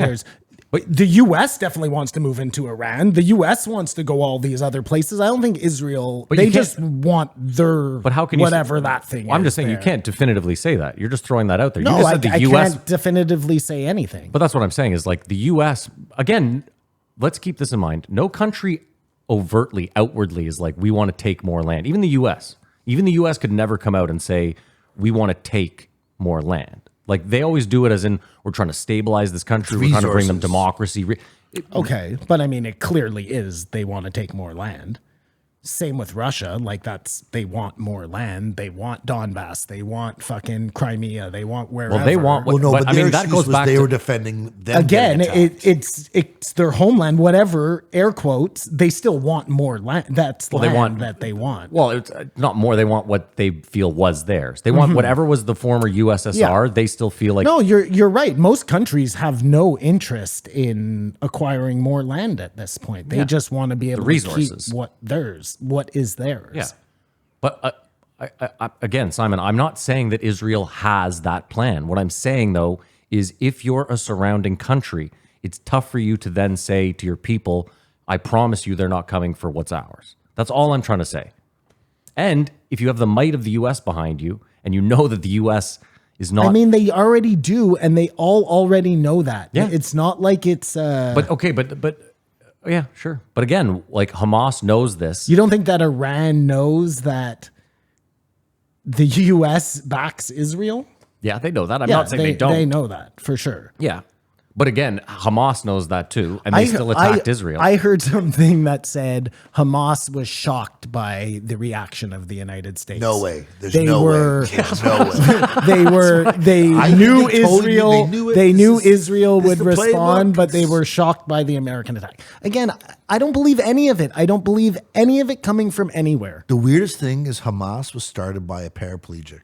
Have you ever seen the guy? No. He looks like Father Time, and he must have just had because he was a paraplegic, so he didn't strong arm people. No, he just was a good talker. Talked some. It's if you see the guy, you're like, this guy. He's like This Stephen is the Hawking guy. of fucking Middle East. Hamdu Allah, I just hamdu Allah, find it hamdu Allah. interesting that none of the countries that claim to support Palestine, all the ones who are giving aid through Hamas and Hezbollah, all of these countries around, none of them will take refugees. But Not a fucking one. The reason course why not. they say this is because if they do that, this is their reasoning. This is not my reasoning.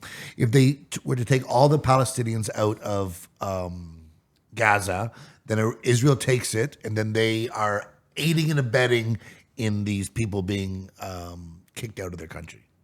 That's what they say. Because the underlying thing is that the Palestinians are savages and no one wants them because they fuck up anywhere they go. That's sort of the idea, right? Is Well, it? I don't no, know no. why people won't take them in. When you ask the question, why won't people take them? That's one way he go. You could assume that they're trouble. I'm not saying they are, but they're saying if we take them in, then we are aiding and abetting these people being displaced. If you are willing to give someone foreign aid, if you are willing to give somebody guns to help them fight a war, you should also be willing to let them into your borders if they do not want to be there anymore. I think the Americans should airlift the aid in, and then if Hamas shoots those helicopters down, then it's big trouble for Hamas. What do you mean big trouble for Hamas? Like Hamas is in huge trouble. They've broken every fucking accord of war. But right now, they're just fighting against the Israeli army. But you mentioned, we already hit that, No, Simon. apparently they're fighting against the U.S. Army now too, who is on the ground actively fighting. Well, we know Tim Kennedy said he was there. Oh, yeah, so that's we know right. for a fact Tim Kennedy was on boots on the ground.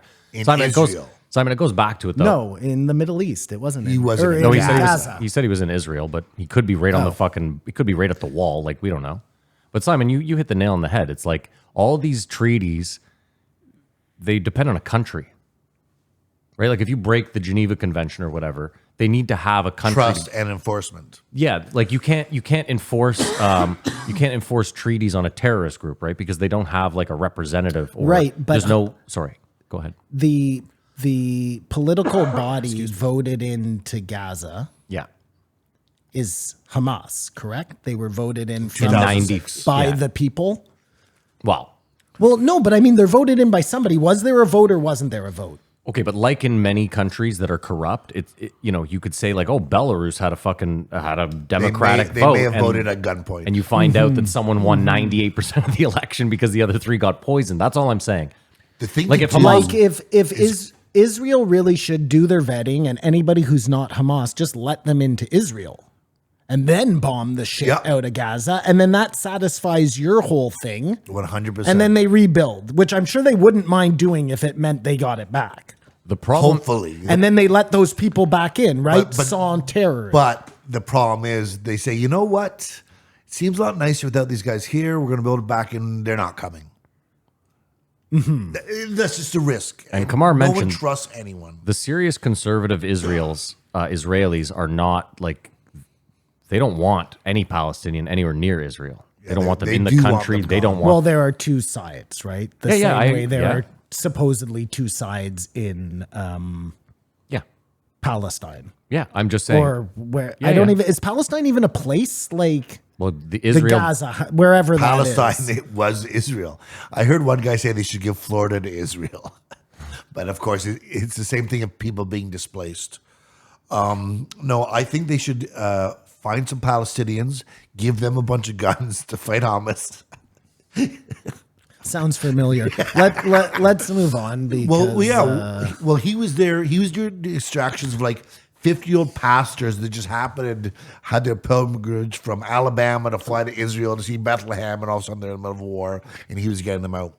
Which I've always said, if I was in one of these places, I don't think I would have that expectation that my country would go through all these loops to get me out. Well, don't worry, your country wouldn't. Well, Good news for you. my country hasn't. They're still Yes, I trapped. know. That's what I'm saying. But he was talking about the actual border in the south, Yeah. which I think people assume is Mexicans, like directly going from Mexico to America. But apparently it's not. It's international.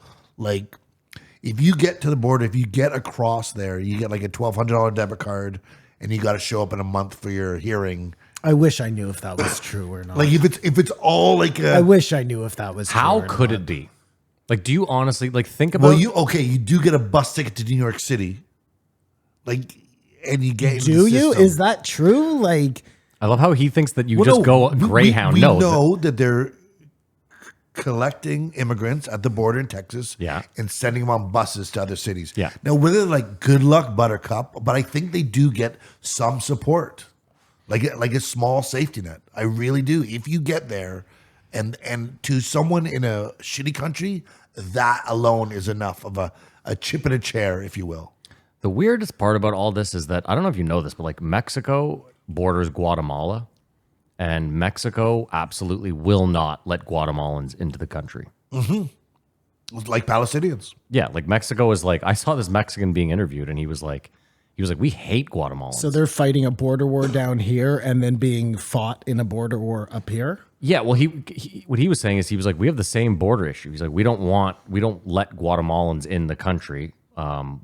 He's like, they also like to just go up through Mexico to get into the state. But it just, when I heard that, I was like, then how are there so many? Because when you hear about this border crisis, it's not just Mexicans; it's all of South America. So you're saying And- how are and- they getting from Guatemala through Precisely. Mexico? This is what I'm saying. Maybe Yeah. they're boating up and then just coming right on to, like he's saying, you Maybe. get off And there's the people boat from and other you're on the countries that are border. not Maybe. South America. There's It's sort of, like there's people from other countries that are not South America, like Yeah. people from the Middle East, people from Asia. It just seems to be this: if you can get there across the water, whatever it is, you get something. It's not like I would assume, and that's what we said. It's between maintaining the law at the border and humanity. If you show up at the border, it's like goodbye. I mean, isn't any rational person kind of in the same mindset that you can't let criminals in? Like, you're not going to let But as with terrorists with into so your many, country. it So becomes just do your vetting better. it becomes a financial burden just to vet. Yeah, I know. So it's an upfront cost that's going to save you lives down the road. I think Okay, that's better yet, more than If somebody shows up at the Canadian border and they get across, do you think they just put them in a car, drive back across the border, and they claim refugee status? No, first of all, you go to an ICE terminal. That's the first stop. But that person's going to get some assistance from the Canadian government. I'm assuming they don't just get sent back to where they came from. Like, sorry. Hold on, wait. So you're saying someone walks from America into Canada? That's what you're saying? That- Illegally? That's the border they want to cross. An American? No, they will definitely be kicked back to America. They're not an American. They're saying they're from somewhere claiming refugee status. And they managed to somehow get through America to get to Canada. That's Then then pat they on the should back. definitely They get in. deserve They've it. come a long way. And Here's my thing, though. Like, have you ever dealt with the Canadian government trying to get money, a fund, like anything? I'm sure you have. I know you have. yeah. What's your point? Well, my point is, like, Kamar makes it seem like when you show up, you get a debit card with $1,200 on or whatever. Well, they must have some system. I think they do. in I'm the sorry, States I don't have receipts. to give all these people debit cards and bus tickets to New York City. Somebody's got to be doing that. First of all, there's no bus tickets. What they're doing is they're putting them on like a Texas school bus, and then they're being driven up there. It's not like, here's $1,200, get yourself a Greyhound and make sure you go to New York. I think it is. Kamar, what is stopping that immigrant with $1,200 from going anywhere other than New York? Nothing. So why are they going to New York? Because It's the Big Apple, baby. That's showbiz. if you can make it there, you can make it anywhere. Some of them are going to Chicago. I'm sure they're being sent to San Francisco. Let's just move on. Well, it seems to be more of a problem than. Unfortunately, when Trump was saying the war and stuff, everyone just thought it was racism, and now it seems like, oh, it really was a problem. He thinks everyone should have a tank and a machine gun. Tim does. I don't remember the tank part. Well, I think he was being hyperbolic, but he's all for it. But he wants, and they said there's this double check thing that scours social media, which seems pretty, at least that an algorithm that goes through anything you mention gun or whatever comes up to the person selling you the gun and says, yeah, maybe you shouldn't buy a gun. That doesn't seem too intrusive. In personal development, everyone should try to improve 1% every day. But wait a minute. If you have the right to bear arms, I don't get it. Well, they're saying that guy in Maine was saying, I'm going to shoot people up and stuff. Like, there was a bunch of writing on the wall, and then he went and bought these guns and then killed 18 people. Like he was posting his manifesto letter on Instagram and then went and bought a gun. As you have the 2 right days to, later. if you have the right to own an arm as a vendor of guns, I have the right not to sell you an arm. Sure, but it is America, and Yeah. I'm just saying that you have You have a right to carry a gun. Yeah. It doesn't mean I have to legally You- sell you. you- a you have gun. I a- understand You can that. go buy a gun from Joe down the street. You have a right to drink. I have a right not to serve you. That's correct. That's how I look at it. So I think that gets around it. Joe, it felt like Joe almost said his daughter No, was but hot. there'll be somebody who will sell him a gun. That's my point. That's the Unfortunately. thing. It may not be you, and it may not be Joe Schmo down the street, but it'll be somebody. And I'm fine with that. I'm fine with their Second Amendment. Go nuts. The one Buy a thing I gun, was have a wondering gun, about, shoot that gun. Tim was complaining about teaching kids about sex and stuff. Is that not the same thing as letting kids drink younger and then alcohol is not such a big thing? What about guns, too? Could that be argued? Is it a good thing to have kids drinking younger so alcohol isn't such a big thing? Well, apparently in Europe it is. But wait, let me bring that up. If you think that teaching a kid to use a gun when they're young is good because it teaches them gun safety Responsibility. and responsibility, could you not argue the same thing about sex and sexuality? That's what I'm saying. You could argue. I don't know. Or what I you think. can look at it the other way, and if you let kids have guns early, they're probably going to be more likely to want to use guns growing up. Sure, I'm just saying that you often hear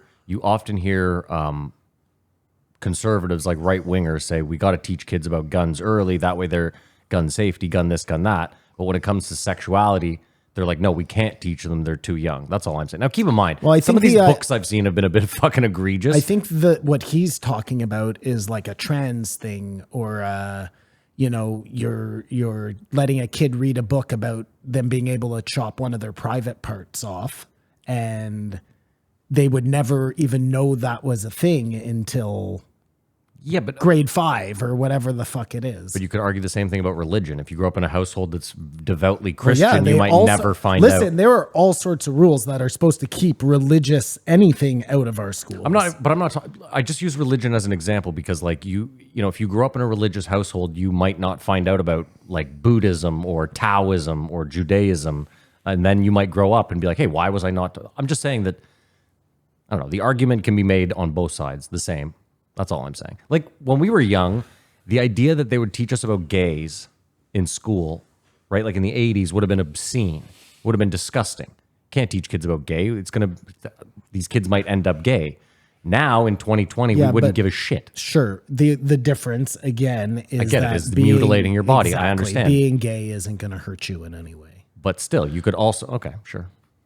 Like physically hurt you. Yeah, I get right? it. But again, if you educate kids on it and say, listen, it's fine. I guess they're just saying your parents should educate you on that and leave school to teaching you about fucking algebra and calculus and So should sex ed be taught in schools? probably not.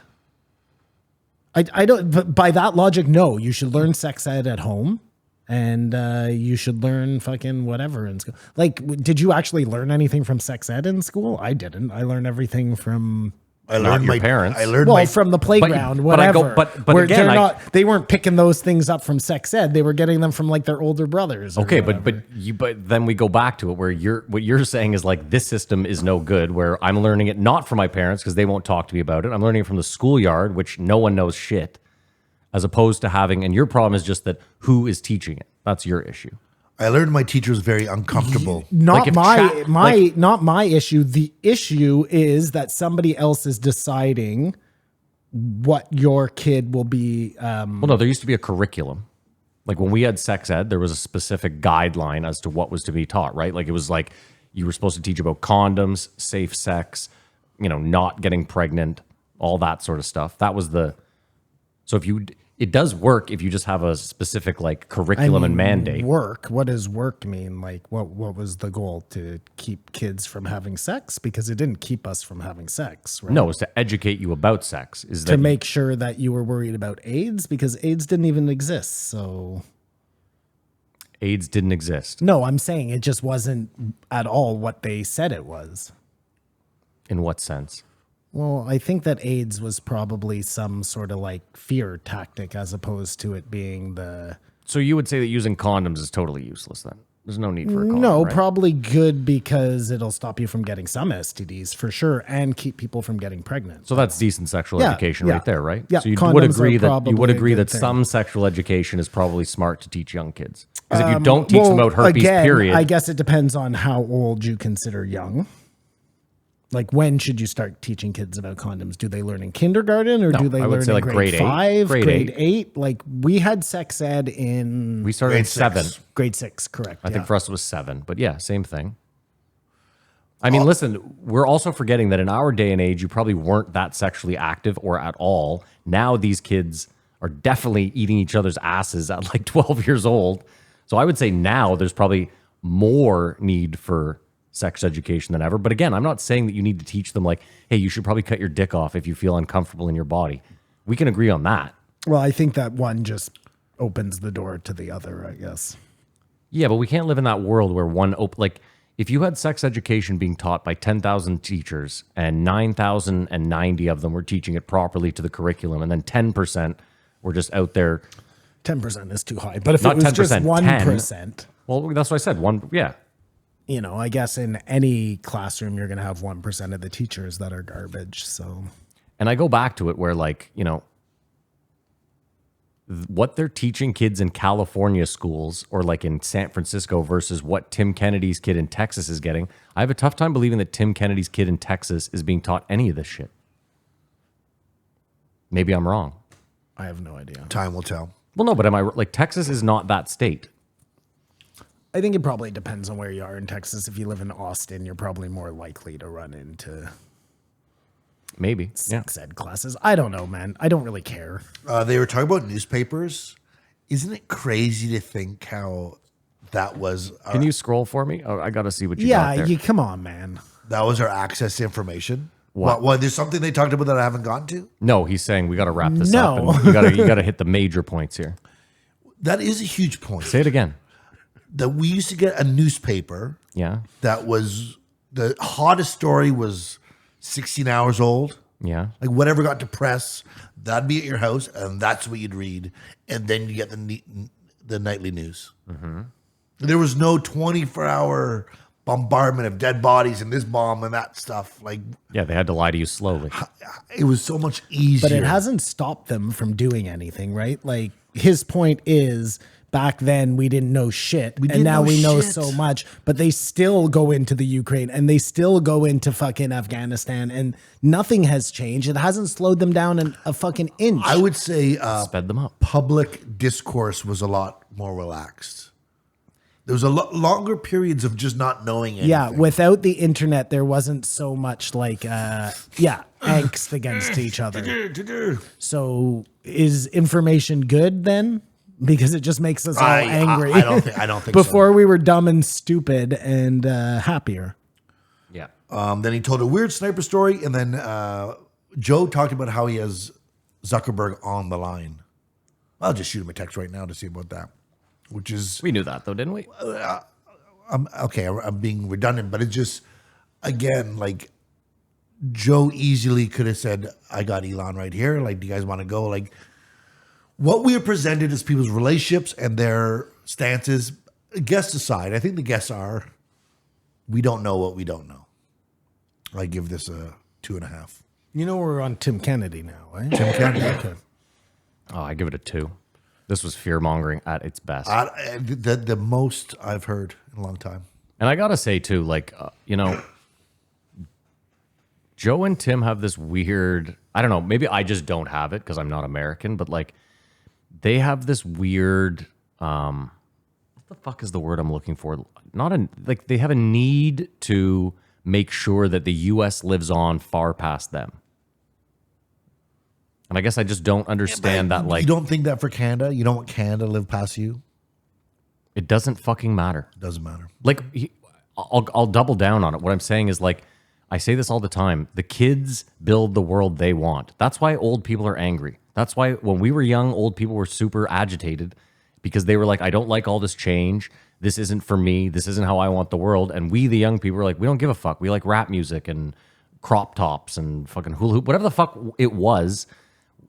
You can't, I don't know. The idea that they're like, I'm going to make sure that my great-great-grandkids live in the same America I did is just, it's obscene. Well, maybe that's not the point. Maybe it's not the same America, just a America. And if you're not going to fight for something now, then by the time your grandkids come around, this civilization has already toppled. If right? you're supporting Israel, maintaining being Israel, you should support your own country as well. Look, Tim Kennedy, let's talk about the immigrant thing just real quick in closing. Like, the U.S. was built by immigrants, and none of them came there legally. And the ones that were there legally were kicked out. Yeah, okay. I mean, I agree. I'm But just it was saying- a totally different time, and you can't operate by those same principles now because you'll end up with 2 people ago. tons of people coming through your borders, right? But that's what they had. They had tons of people coming through their borders. Yeah, I know, but they built an also had incredible country. nobody in the country at the time. So, They still have nobody.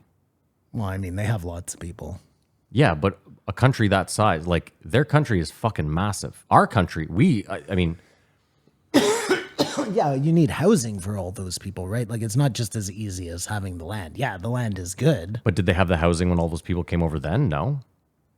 You think that the U.S. in the 20s and the 10s just had all this housing? No, but to build a house back then, anybody could do it. It's not the same now.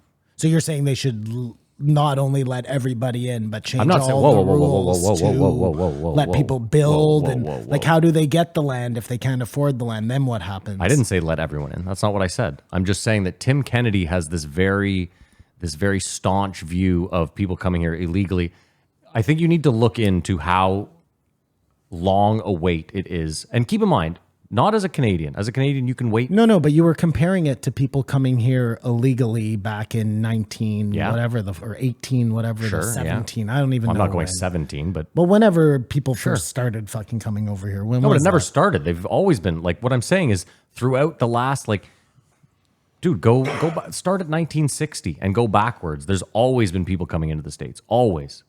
Like, California is filled with Mexican Americans.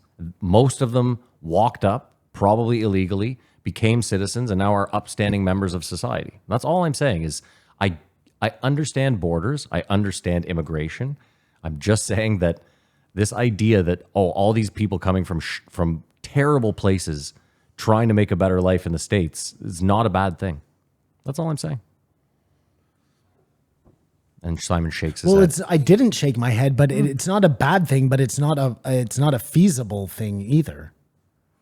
Like you say, they have a lot of land. Yeah, they have a lot of land, but nobody's going to have anywhere to live. So you're just going to have a ton of like homeless people or. I'm not saying, listen, Simon, I'm saying you can have a plan to let people in. They've always had a plan to let people in. Again, they just gave $15 billion to help a country fight a bunch of people with nothing. That $15 billion, how many homes could you build to make your country better? To let people... Listen, I mean, for sure, they could stop spending money on war. Fix your own country first. Why are you letting people in when you can't even keep your own people? They don't have houses. Yeah, I agree with that too. That you have cities in peril. Don't even worry about letting anybody else in until you can take care of the people that are in your place.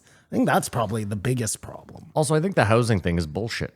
I think there's plenty of fucking houses. I think they're owned by foreign entities and they sit empty by and large. You go to Toronto, Toronto is fucking rife with empty condos. Sure, okay, but what do you want now? What does the Canadian government do about that? Can they legally just take those houses back? No, you start by saying if you have change the law. If you're a foreigner and you have an empty condo, huge tax. Huge tax. Huge tax. You're either going to fucking fill that thing with someone living in it at an affordable rate or whatever rate. Well, it doesn't have to be an affordable rate. It doesn't have to be an affordable rate, but you have to put someone in there. The other weird thing is this rage of reverse mortgages. Reverse mortgages. There's a lot of commercials for you can get cash for your house now, and then when you die, we'll take it off your hands, so you don't have to wait. But that's a company buying the house, not for another family. Yeah, and it's a sneaker way of corporations coming and buying houses and make it so no one can own a house. So you have all these factors. What's the banks too? Making Like the housing market. I was thinking about sparser. I was thinking about the other day when they're like, well, the Fed raised rates again. I'm like, there's nothing stopping TD Bank, absolutely nothing stopping TD Bank from saying, we understand this is the Fed's rate, but on mortgages, we're going to keep it at 2% so that Canadians can continue owning homes. They can do that. They just don't. Yeah, and the same way they won't give... That's not how you make money. Dude, make money at 8%. At 8%, you're paying three times. I think they probably have to do what the... I wonder. Yeah, we can change that. Yeah, be a business, competition, lower rates. Everyone goes there. Like, hear me out, Simon. A bank, I don't think a bank has ever lost money on any mortgage, ever. Because A, you pay your mortgage, you pay the interest on it. If Kamar defaults on his, they don't lose money because they've made the money back off you, and they're going to sell the home that they foreclose on anyway.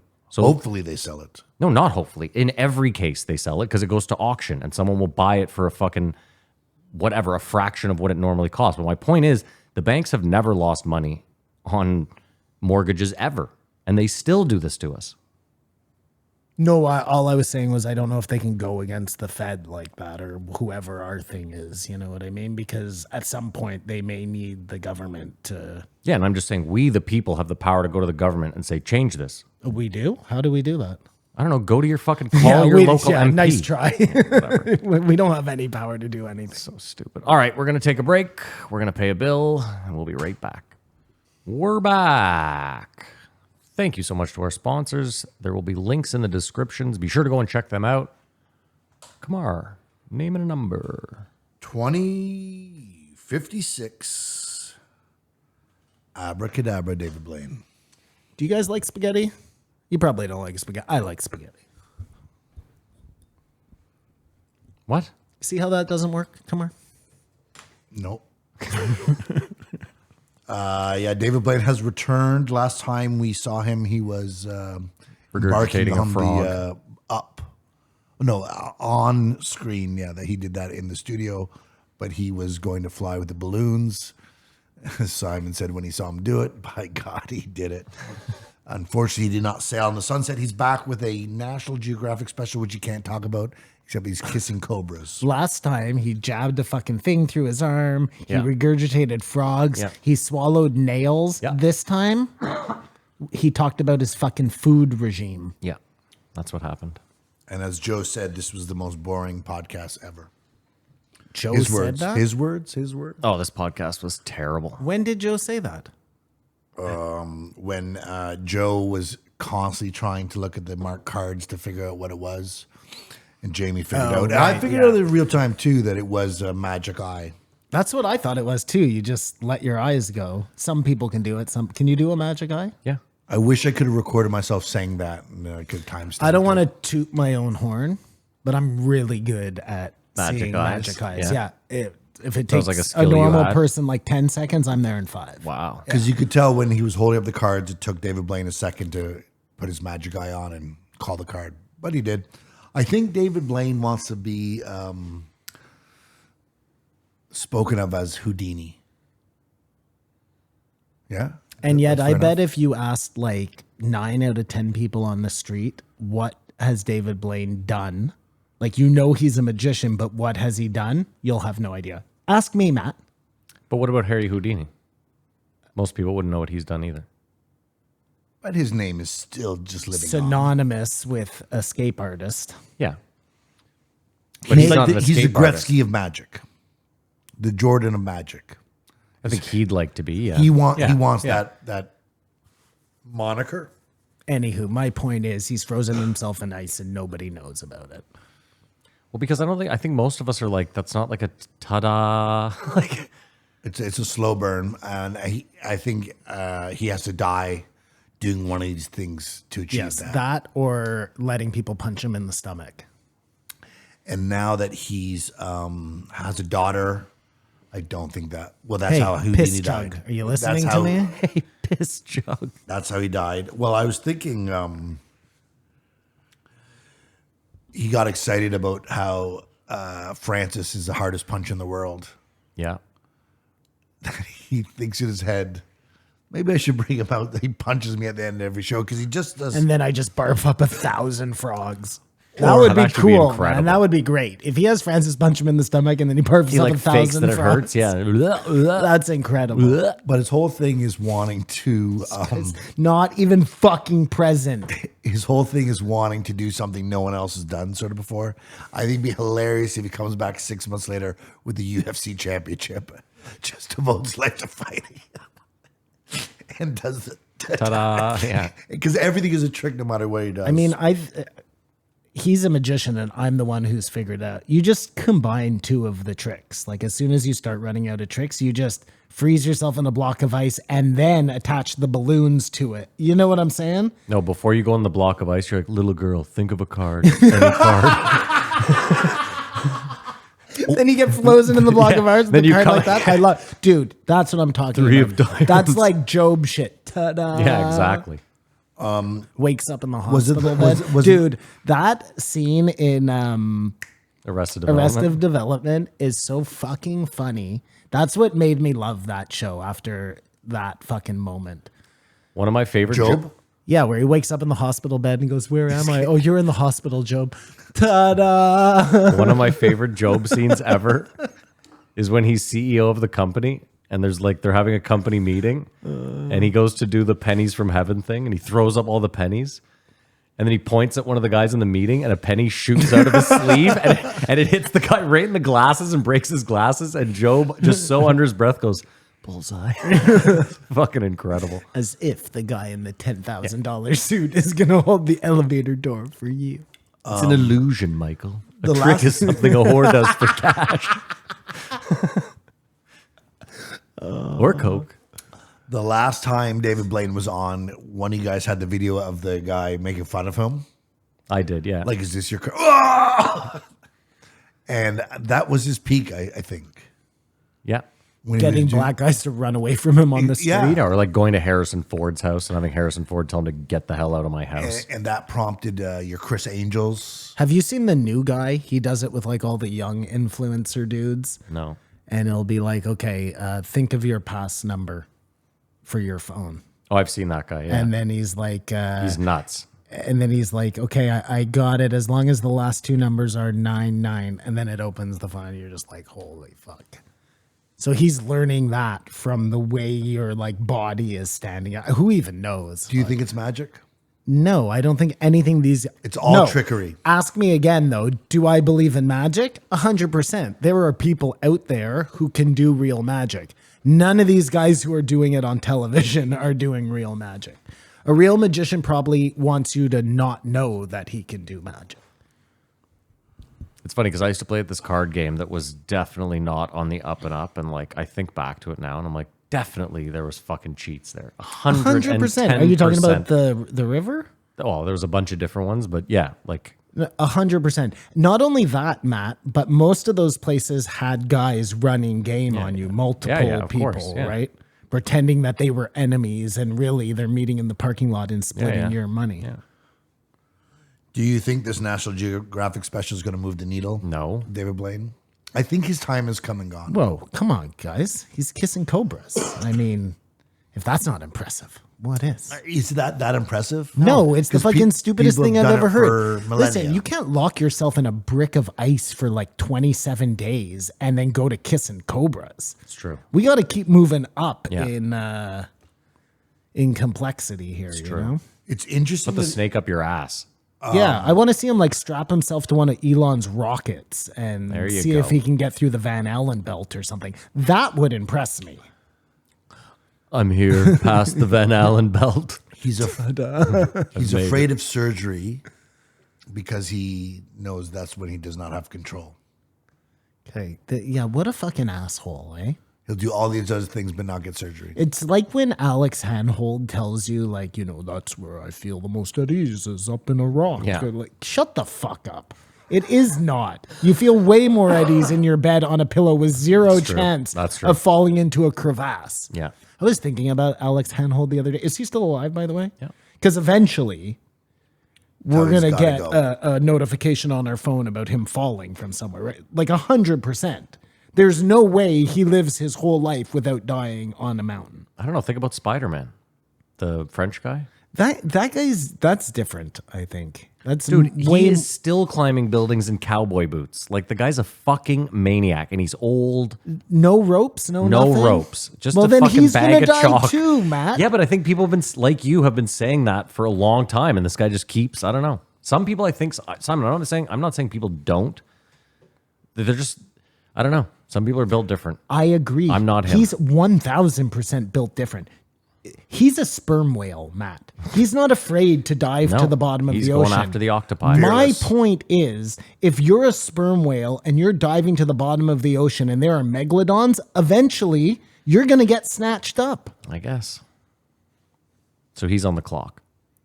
for Ham-hold. death, 100%. David Blaine? No, ham holds on Well, the clock. David Blaine, I think now has he's worried about his own mortality, which is probably a good thing for him. I wonder if he'll do a show at the Sphere.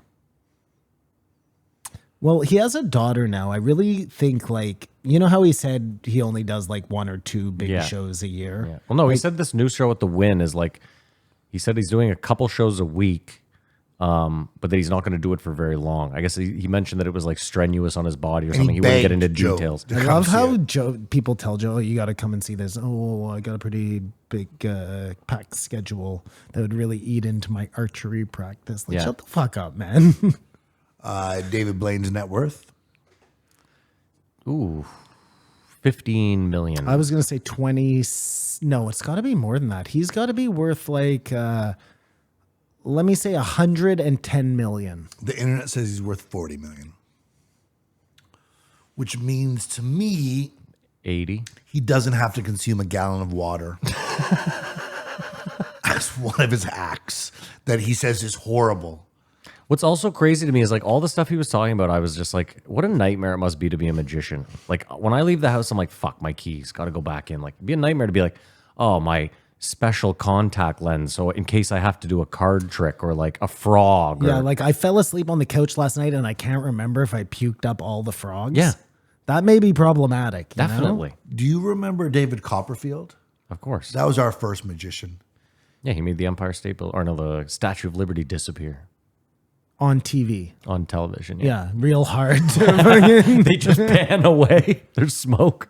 Yeah, and we were Oh my God. There's just like a tiny little line, and then it clips Yeah. to another thing. We that were looks so exactly gullible the same. that it's like, oh, it seems to be there the next day. I saw a clip today of it was the guy from 20 Below or whatever that Alaska show is that Joe had the guy on, Yeah. one of the winners or whatever, and he was talking about how he'll never eat bear because he's seen the worms that Trichinosis live or in whatever them, it is, yeah. but that it wasn't the worms you really had to worry about. It was the eggs that the worms come from, because as you're like even touching the bear, they're transferring to you. And because they want to live inside a bear, when they get into you, they don't know what to do. Like in a bear, they know to go to like the fatty deposits or wherever they want to live. In us, they start going into places they don't belong, like spinal columns and eyeballs, like so fucking disgusting. You hate that. Oh, I hate that. Again, if I looked in my eyeball and there was a worm, well, I'm for sure ripping that eyeball out of my head. Whether I yeah. off myself right in Yeah. the bathroom at that point is subjective. Like, do I have the gun with me? How long would it take to hang myself from the fuck, Yeah.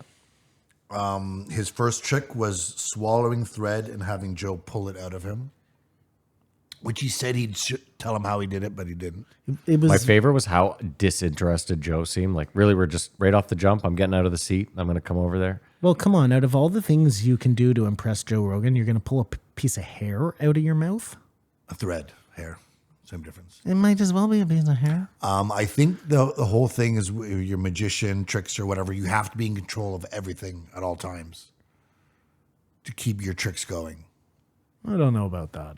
Well, he said, "I'll tell you, but I'll explain that. I'll explain later. Not right now." Like there was. Well, because he's a magician and you can't give away your tricks in front of 6 million people or whoever the fuck listens to Joe Rogan. He just sticks a bunch of threads in his body and then he's ready to go for the day. Like he said, can't forget your keys. They brought up the guy, they showed him with the swords. He was just shoving swords in him. And eventually they got an organ. No one remember that guy. The bar is set high. It's just not a legacy move being a magician. Well, like sword swallowing, that's a perfect example to Kamar's point. These guys are swallowing swords. That's incredible. You know who cares? No one. Nobody. Yeah. Like, Yeah. If you were like, who's the most famous sword swallower of all time? I don't have an answer for you. you have nobody. Nope. I'll do you even better, Matt. Name me any sword swallower. Yeah, exactly. But I mean, the same thing, you know what, in their defense, the same thing could be said about, like, you could probably only name me one famous architect. But a lot of architects make Frank good Lloyd money. Wright. No, I That's could it, name yeah. you a couple. But he could only name the one I could. But yeah. that's the one we named. Yeah, Frank And Lloyd and, Wright, yeah. To Dave's credit, he's who I'd say. And Frank Lloyd Wright never shoved like a brick down his throat, pussy. Take a slide rule and shove it up his ass or something. David Blaine's like, actually, I've done that Frank twice. Lloyd Wright invented the frog swallow. That's how he got a lot of his contracts. Like, just shove a slide rule up my ass. That sounds like my next Vegas trip. Do you think the fight between Tyson and Francis will go down in history as one of the greatest upsets? I mean, that's what Joe sort of said. No, it goes Well, down in didn't- history as nothing. What do you mean the didn't upset? anybody. Tyson Fury He was lost. a huge favorite going into the fight, and he won. But Bear. And Do you mean like a debatably. controversy of all time in boxing? Come on, no Well- one remembers barely. You just look at he won. Yeah, I agree with you guys. I believe Joe was misrepresenting the impact of that fight. 20 years from now will be seen. I still would think, as they brought up when Buster Douglas beat Mike Tyson. You probably don't remember it, but it was like a paradigm shift. Like That was a huge upset. what is going on with the universe? That Mike Tyson lost this guy I've never heard before. My dad knew that happened. Yeah, more historical. Nobody knows who the fuck Francis Ngannou is. And like Chael was saying, nobody saw this fight. It didn't do well. It just got pushed up by the Saudi. Well, hold on. I think if Sport washing. I think if Francis ends up being the heavyweight champ, the fight will be remembered. If he stays in boxing, you mean? Yeah. Like, why wouldn't it, that's right? Like, interesting. if you, It has to be remembered in the sense that if he gets the belt and maintains it and becomes hugely successful, It has the potential then. you would look back and go, oh yeah, well his first fight was Tyson Fury in Abu Dhabi and he like knocked him down. You know what I mean? Like you would say, yeah, he lost that fight, but a lot of people regarded it. I think in that case, we might remember it, but right now it doesn't really move the needle. The same way, like, do you know who Mike Tyson beat in his first fight? Probably not, No, right? but you know who Mike Tyson is. I get it, but my point is, if Ngannou goes on a crazy run Yeah, and becomes the sure. heavyweight champ and defends it a bunch, then you'll know who Ngannou is. His name will ring out. Sure. And the fact that he was a UFC champ and moved over, you know, This has a potential to go down in history. Yeah. They were talking about how Mike Tyson would just walk out with a towel, yeah, and like everyone with their house coats or whatever you call them. But the one thing he also pointed out is the music that Mike Tyson would play. I don't even remember. It just sounded like chains in a torture chamber. It wasn't a song or something. It just sounded very menacing. And yeah, there's still nothing like Mike Tyson. I think I want horror music, something scary. It was weird when Joe started talking about cold plunge and sauna, and David Blaine went, yeah, that is amazing. I went over to someone's house. He was sort of dropping names about how the eggs in Paris are good, but I don't know why he doesn't have it. Yeah, Or was he $40 above it? million. I think he could probably afford a fucking cold plunge. Joe would just every episode too was like, I got my friends working out. They're doing the cold plunge. He told that same story in every episode this week. I got my friends using the float tank. Yeah. It's just another flash in the pan. Did you guys ever have a foray into music? I mean, into magic? No. Do you remember Bill's Joke Shop? I did some magic. There was a place called Bill's Joke Shop. It was like a the best. block down from Barrymore's or Babylon. And they would have, whoopee cushions and stuff, but they'd also have Fake magic shit. tricks. And I used to steal a ton of shit from the amazing. It store. Like Sting that sort of. bombs. Yeah. This was like better than the It No, store. I get it, but I'm saying the It store it had really some of that was stuff. amazing. Bill's Joke Shop was amazing. It could never exist now because nobody gives a shit about fake shit. Yeah. David believes he can stop fights with card tricks. He said he walked up to two guys who were about to fight. It was like, pick a card, any card. Sounds like fucking Elon. Talk about making yourself a mark too. they were so if me amazed. and you see David Blaine, Kamar, we're gonna start fighting. He's gonna come over and pull out some trick, and we're gonna fucking dummy him on the spot and take everything he's got. I think he should start going over to Ukraine with some card tricks, and then once he's deflated that, he could go to Gaza. I'm here on the Gaza Strip. Excuse me, young boy. Excuse me, Why can't he just make it all disappear? sir. Do you have food? Pick a card. He said to, if there's anyone listening who's getting into magic, is to practice on your parents, not your friends, because you'll get more of a positive feedback. Yeah. Where your friends will just try. I don't know if you guys noticed, but every time he did tricks, Jamie was trying to. Jamie figure had it an out. extra camera just on his hands. I think Jamie might be an amateur magician. No, Joe said it. He's got a bit of the tism. And then Jamie was like, "It's on a spectrum." An amateur magician and a professional nerd. Yes, we believe that is a good descriptive of Jamie. Early books were on how to spot a witch. Makes sense. They've talked about this before. Okay. Card cheats are the best magicians. Well, it was interesting when he said it. I never thought of it, but yeah, you just practice like 2 or 3. I went and watched that. He said Andrew Frost. That guy's It nuts. is actually crazy.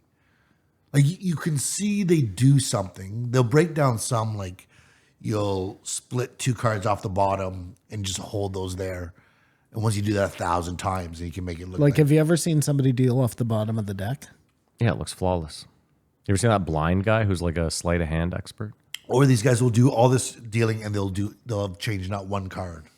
Yeah, there's a guy on Well, Instagram they'll who cycle through the whole people will thing. write in. They'll be like fresh deck, double cut, shuffled, 4 aces on top, and the guy just looking at the camera, boom, boom, boom, done. I saw a thing the other day. Now, this wasn't how it went, but it was like the guy folded up a card, whatever, put it in his mouth, and then that card comes out of somebody else's pocket, and it's the one written. Like, I don't get that. There's not enough time for them to do any. Like, the people are way over here. Or if Yeah, it's I don't even. orange, you have to have 500 oranges. Like, are those- with all the names, with the markings on them, so you can pull it out. Are those set up somehow? I've always wondered that. Like Nate, I told you when I saw Nate Bargatze in Vegas, his dad opened for him, and his dad's a magician, like does like comedy magic. Yeah. And he did this trick where a woman came out of the audience. Now again, this is where it could be set up, but it seemed legit. A woman came out of the audience, came up on stage. He spoke to her for a bit. She ended up taking her wedding ring off, giving it to him. He like throws it away. Like you see him throw it away. And then this gumball machine that's been sitting on the fucking stage the whole time, at the end of the show, he gets her to put a quarter in. She twists it, and like one of those eggs pops out of it, and she opens it, and her wedding ring is in. That has to be. Well, that's what I'm she saying, comes right? from Like, the that's gotta crowd, be set It's up. already in the gumball machine, and that's the illusion. Like I that's guess. the joke in quotation mark, air quotes. I guess. I don't know. Have you ever come across a street magician? No. No, You've never been in a you foreign... have. You've just been rolling down the street and run across David Blaine. No, I remember it wasn't David Blaine, but it was a bar in Mexico, and this guy took someone's ring, and it ended up in a wallet. Like it In happened. his wallet. Exactly. But Took the ring and the finger. Yeah. in front of us, and it's sort of amazing. You sort of tip them or whatever, but in that As they moment, steal your wallet. you realize, am I being entertained or am I being set up? Yeah. Because it's the craziest profession to get into, I believe. I mean, pickpocketing. I don't know about that. Pool is crazier. Pool? Why pool? To make a living as a street magician, like To me, that's just a performer, though. That's like saying you're. they're a busker. Yeah, like I know you're looking at it as a specific, but to me, it is busking. Yeah, whether you're juggling, any sort of perform. Like if you in the summer got a permit and you went just on the street and did comedy, and you were making like, I have a buddy in Vancouver, Byron Bertram. He had a busker pass, and he had a whole 1 hour routine where he did comedy, but he did it in a straitjacket. And at the end of it, he got out of the straitjacket. Dude, he made like $500 a day just doing that. Down at the, Busking, not doing comedy. well, I mean, again, it really was, Simon, him both. doing comedy in a straitjacket. And then the whole bit at the end is he gets out of the straitjacket. But it really is just comedy the whole time. My point, though, is that's the same to me as... So if your kid says they want to be a magician, be supportive. There's a future. I guess is what we're saying. The funny story is he's talking about Rod the Hop. I laughed Was so a hard. street- I Yeah. laughed too. Who got busted rigging slot machines. Dude, it's so funny. And Dave's laughed the whole time because I think he died in Yeah, jail. yeah. So it wasn't that great a magician. He couldn't get out from behind bars. Again, I just thought David was a little coy. How so? Like he said a trick he could do. Yeah. He said, "Oh no, I'll do it in a bit." And Joe's like, Yeah, what are you doing here? Why not just do that? Like, what are you waiting for?" Like he kept putting stuff off, and I believe Bijan. he has to do that maybe to create the timing to set up the trick. Did he just get in? It might have been. Shut the fuck up. No. No, it was Tyler Algiers. Algeria. Sorry, Simon. He's so flag on the play. Who Simon, cares? no, there's hope because if it's not a touchdown, Oh, they'll call it back Yeah. and then they'll throw it to and somebody then else. and then hopefully your boy gets it. Sorry, Kamar. I'm so sorry. No, it's all right. I will, as I wanted to order a double pineapple and double Anchovy. anchovy pizza. Right now, I wanted to be playing with a deck of cards just to piss off Simon. Yeah, and it really falls apart when he pulls out the cards that he can read. Yeah, because all of a sudden it's like, oh, so you just read the. As that thing that happens to individuals, Joe is curious and just got locked in on the cards, and at this point he says, "This is." No, that's a big problem though. You're This show is making your boring as own fuck. cards. Yeah, where you know what that they are. means Yeah. you're So there's using no magic. cards that Yeah, are no marked. magic, zero. And he said, "Oh, well, I don't always use them." No, you always use You them. came with 5 packs of them. You said you had 2 more in the car. But what was cool was the idea to mark the cards, give them to the bodegas in New York Yeah. City, then demand that the game use Yeah. fresh cards. They go out to the fucking card place, they buy your marked cards, and bada bing, bada boom. Robert's your mother's brother, yeah. So it's just some sort of we admire the trickery. Well, the Phil Ivey thing is the most egregious decision in court history, potentially. He never should have lost that. Well, I think there are probably bigger ones, like the Yeah, guys you're who right. are Yeah, locked yeah, in jail for a long time. But as far as How about civil gambling suits? goes, How about civil, like for for yeah. sure. That I think might be an interesting guest on Joe. Phil Rogan. Ivey would be incredible. But What Joe, poker players has he had on? Did he have Negranu on? no, he had Ike Haxton, Oh yeah, you know who had Negranu? Lex. Yeah. Actually, I was going to say someone who's worked in Las Vegas spotting cheats. That'd be a good guest, yeah. That's. Have what I you was seen thinking. that guy? He's all over fucking like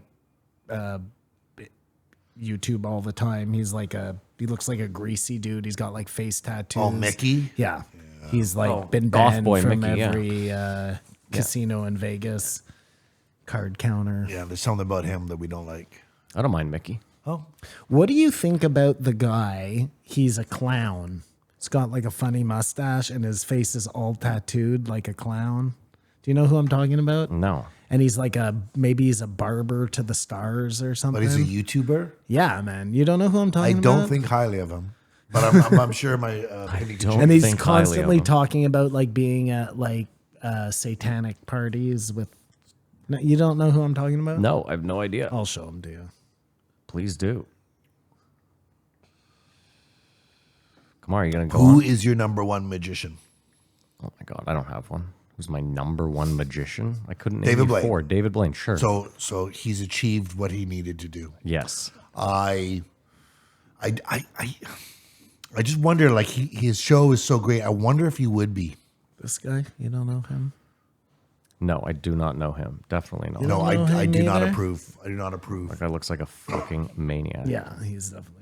But I just wonder if his show is that entertaining. Would you rather see David Blaine or Chris Angel?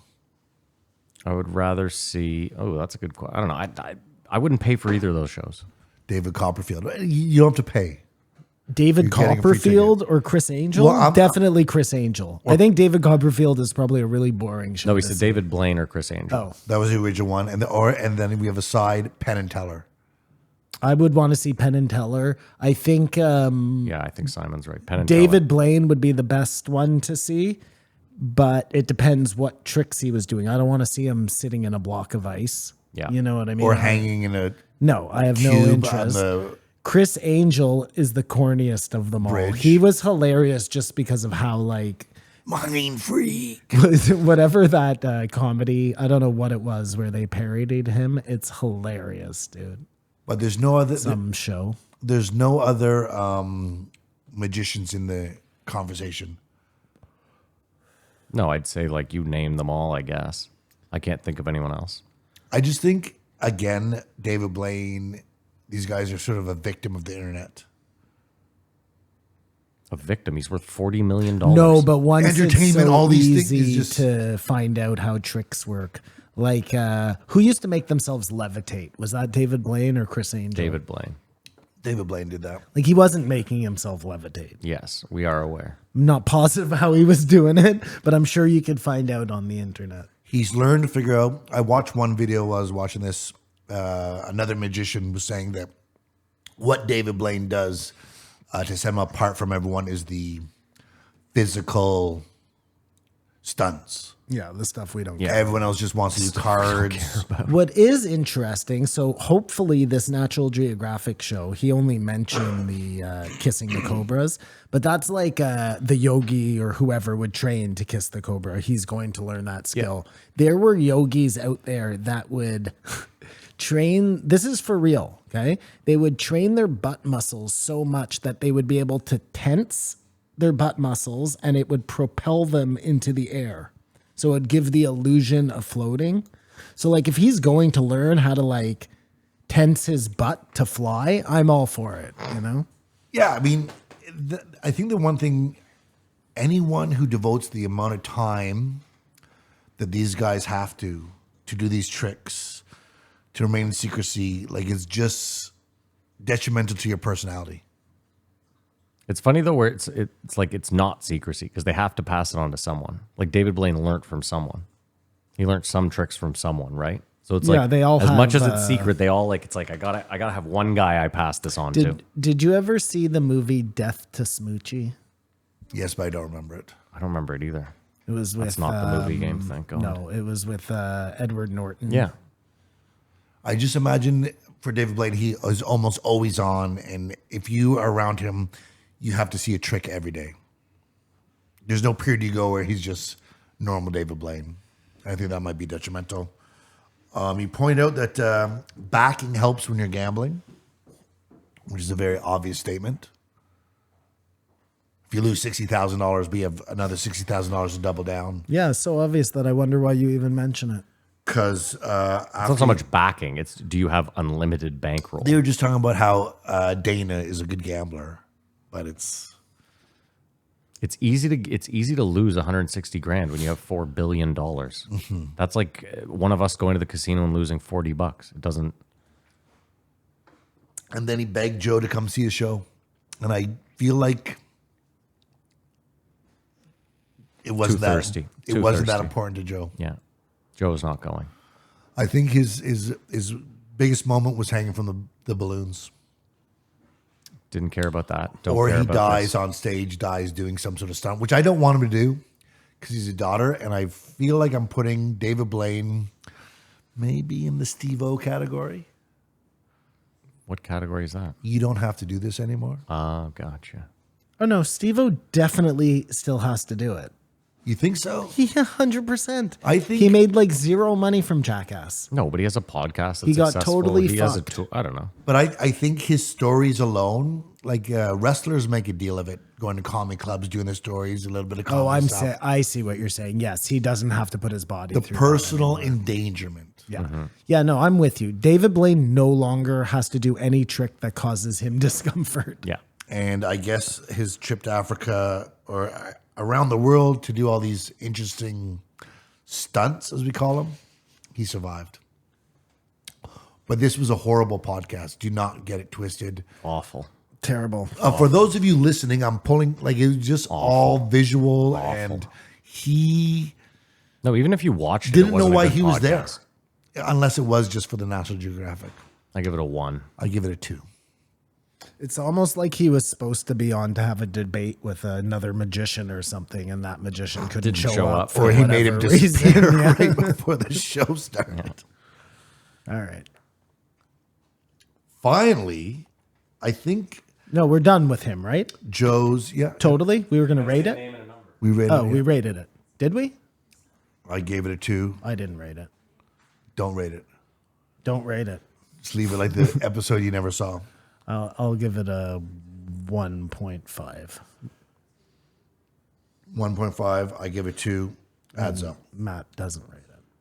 2057 Dale Brisby. Good old Dale Brisby. Have you ever watched this show?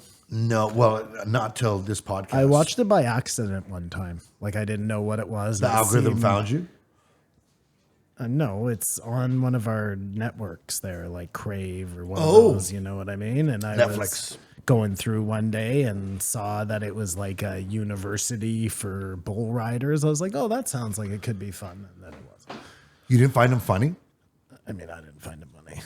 I did not like the sunglasses. I'm sure you love the sunglasses.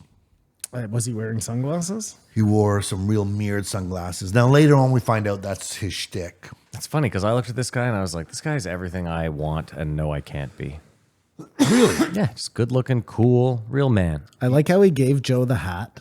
Yeah. Clearly didn't fit. And Joe still tried It to fit. wedge his giant. I thought it fit. He needed a size bigger for sure. He gifted a Joe a belt Supposed to be and a tight, hat. whatever. But yes, the hat did not fit. He wore it for the whole That was even fucking in his thing. notes. He wore it for the But the whole hat did show. not- He did. fit. I know, I he- thought it looked good. It I did. thought It it was looked good. sitting like way too high up on his head. What Dale said is when you're about to go on the bull or you're in the middle of a storm, you've got to be able to pull it down so it crunches your ear. Crunches And your ears. That was not coming. to Joe couldn't touch Yeah, his Joe had an ears. advantage. He was like, I don't have to crunch my already crunched fucking UFC ears. I can just put this thing on my bulbous head and it's not going nowhere. Also, Joe's not getting on a horse. It's not buckling down. No, but I mean, Tony doesn't ride a horse either, and he wears a cowboy hat. Yeah, but he swims in his. But I whatever. think this podcast would have been so much better 2 years ago. say the height of Yellowstone. Height of COVID. No, more of height of cowboy love. Okay. I get what you're saying. Yeah. It's an interesting thing. We all want to be a cowboy because I think it's a survivalist. It's funny. I don't know that that's how I look at cowboys. I'm not trying to be rude. Self-resourceful. Yeah, I guess. Yeah. I think that, I don't know. I don't know how I look at cowboys. It's interesting. None of the work they do seems like work I would want to do. Yeah. Like up at 6 a.m., up at 5 a.m., up at 4 a.m., tending to the fucking herd. I think the thing is Jerking off fucking steers and shit. the symbiotic relationship between the cowboy and the horse. That seems even more than a man and his dog. Just out of curiosity, have you ever ridden a horse before? Are you like a proficient horseback rider? I cannot ride a horse. I have ridden a horse before. I've ridden a horse before, yeah. And I've tried to bareback a horse once too. I mean, I don't even know what to say to that. And as Dale said, they do not want you to ride them. Yeah, no shit. How did you, what do you mean you tried? We were at some ranch in BC, and they had horses. And you were just like, I'm just going to go jump on one of those. And they were like, yeah, cool, you should. But how, like, you get it, how would you possibly have gotten up there? You can't jump onto a horse. Our method was climb on the fence when the horse is standing beside it and just sort of Oh my God. Sneak what on. an idiot. Yeah, that seems You're lucky you wild. didn't kill yourself. I was in my 20s for sure. And you would think that you just might have what it takes No. to break that horse. I The wouldn't Man think from that. Snowy No. River. Oh, The Man from Snowy River. That was one of my favorite movies. Probably too young for you. It was all about just riding down that hill. Did you ever watch it? No, but I don't like your fucking attitude, okay? You're too young. Whatever, fuck. They talked about Texas history, which we all learned through Empire of the Summer Moon. The violence. Yeah, we definitely did all learn that for sure. Yeah. I thought it was strange that Dale wants to slow down progress, as we all do. We all agree we'd like this. It's part of getting old. Every pause. Matt doesn't want to. He No, I wants just don't- Unbridled progress. I just don't fucking care. Do not care, but would be happy if everything just stopped now. No, he is- wouldn't be happy. You like the newest The thing, newest thing.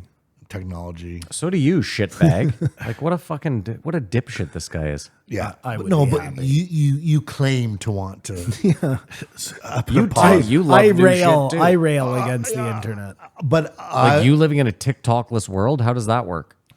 well, it's interesting. I forgot to mention that because you ran out of time with Tim Kennedy. But how the Chinese TikTok is like, be strong, work out, eat healthy, and the American TikTok is Yeah, be a piece of shit. Dance monkeys. revolution. Dance.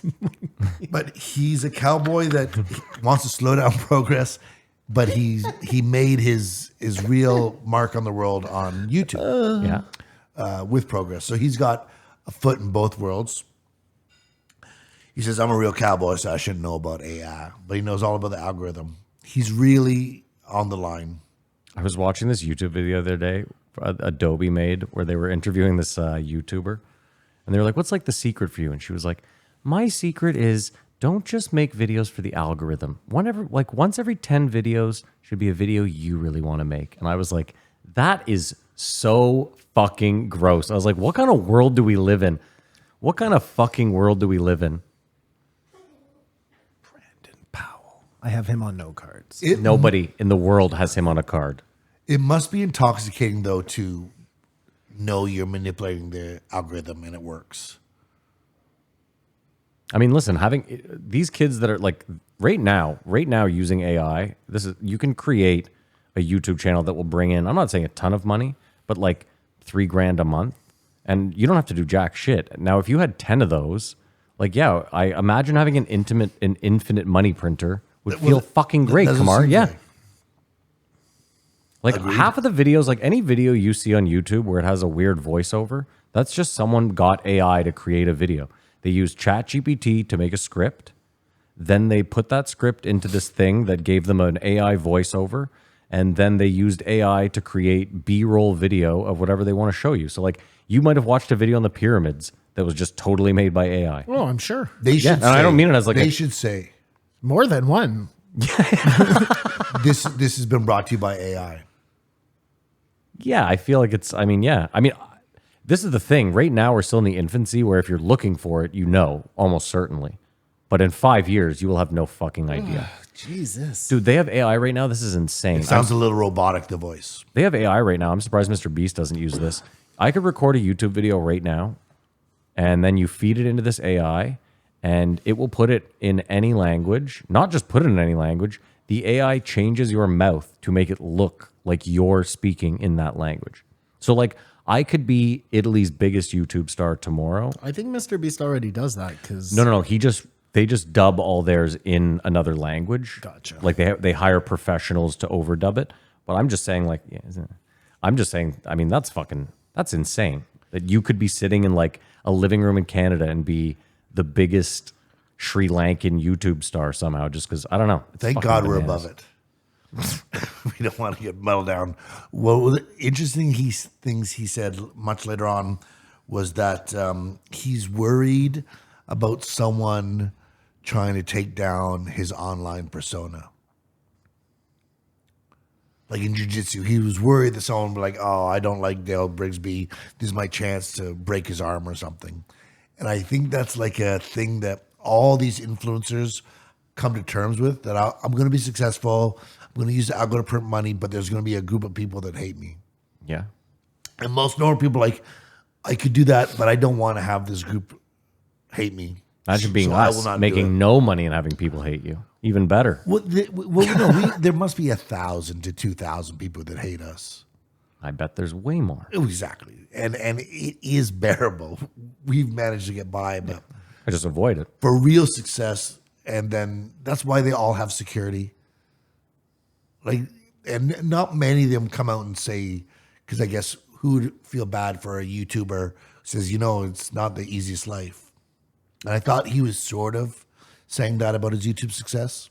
Again, I think it's all about levels. I think if you're a moderately successful YouTuber, it's probably not really worth it. But when you hit the top echelons, it's always worth it. It's almost like that's selling your soul. But I think it's the same with fame. Like for you to be a B-list celebrity or a C-list celebrity, like you're not making enough money to deal with paparazzi or angry fans or this or that. The more I watch it, I think all those people hire the paparazzi. Probably.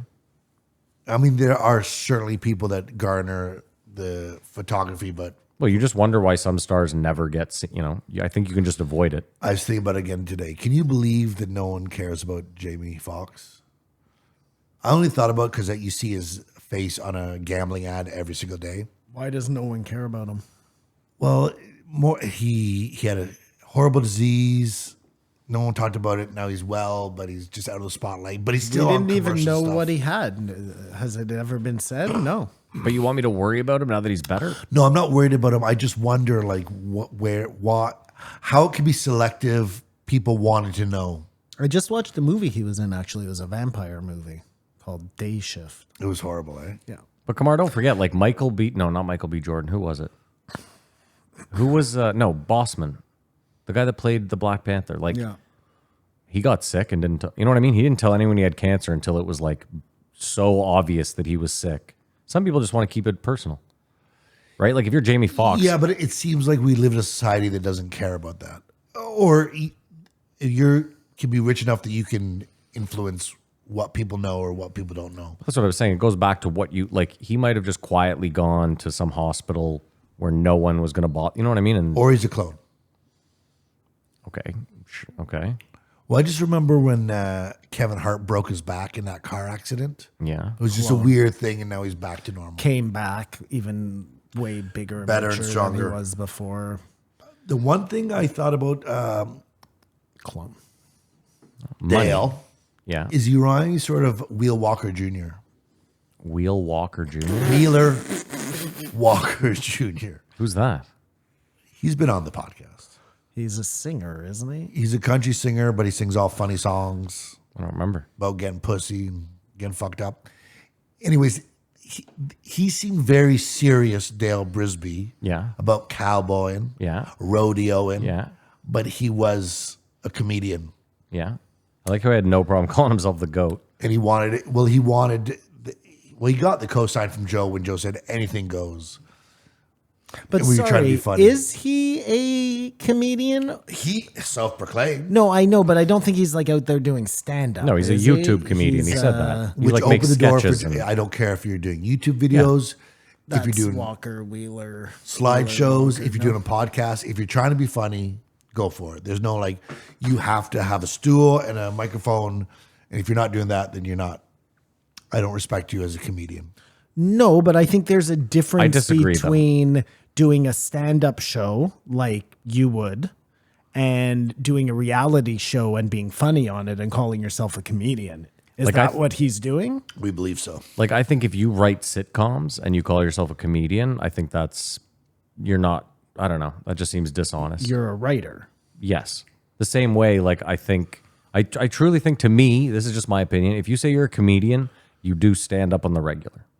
Otherwise, you're a comedic actor, Yeah. right? That's what I would, yeah.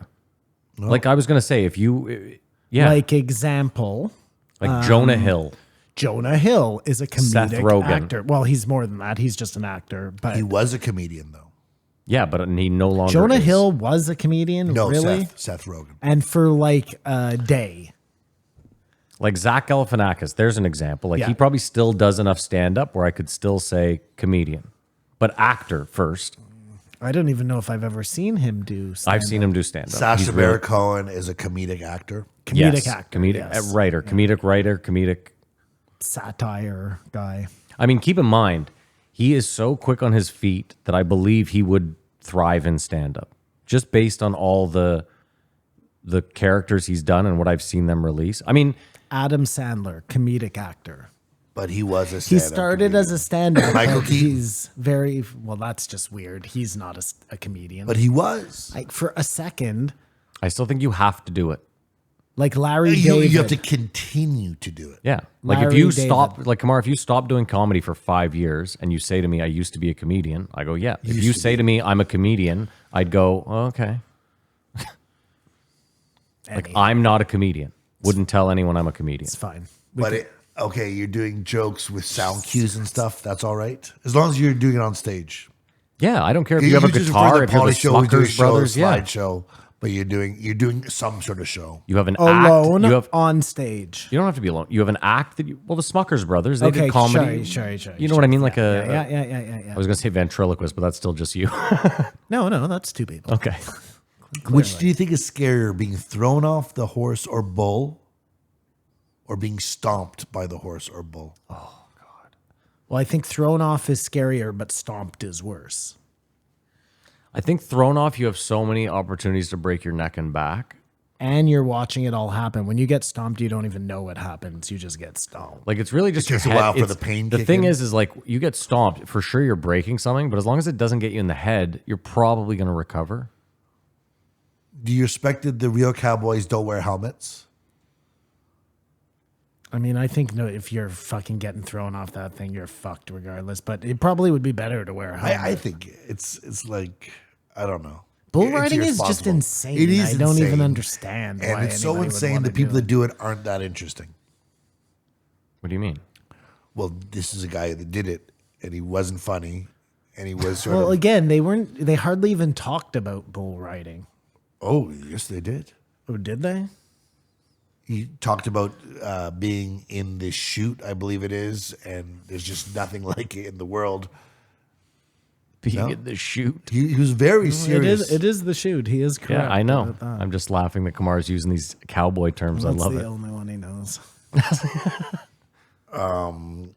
Tulsi's white is from Shock. Yeah, we found that out when she was on. Yeah. Way back when? Yeah. I wonder if it is, or she's trying to pull a Cruella DeVille. Yeah, that's obviously what she's doing. She's like, what hairstyle would be the Yeah. most resonating with American voters? The A Cruella woman DeVille. who kills puppies. Yes, She did go Nailed to the it. World Economic Forum. That's true. that's true. Have you guys seen The Expendables? You're not going to like it. I haven't, but I'll do it. It's the JRE movie game. The time has come again. For Matt and Simon to rack their brains to guess the budget in the box office. We all know they won't guess the year, and the Patreons are the real winners here at the JRE movie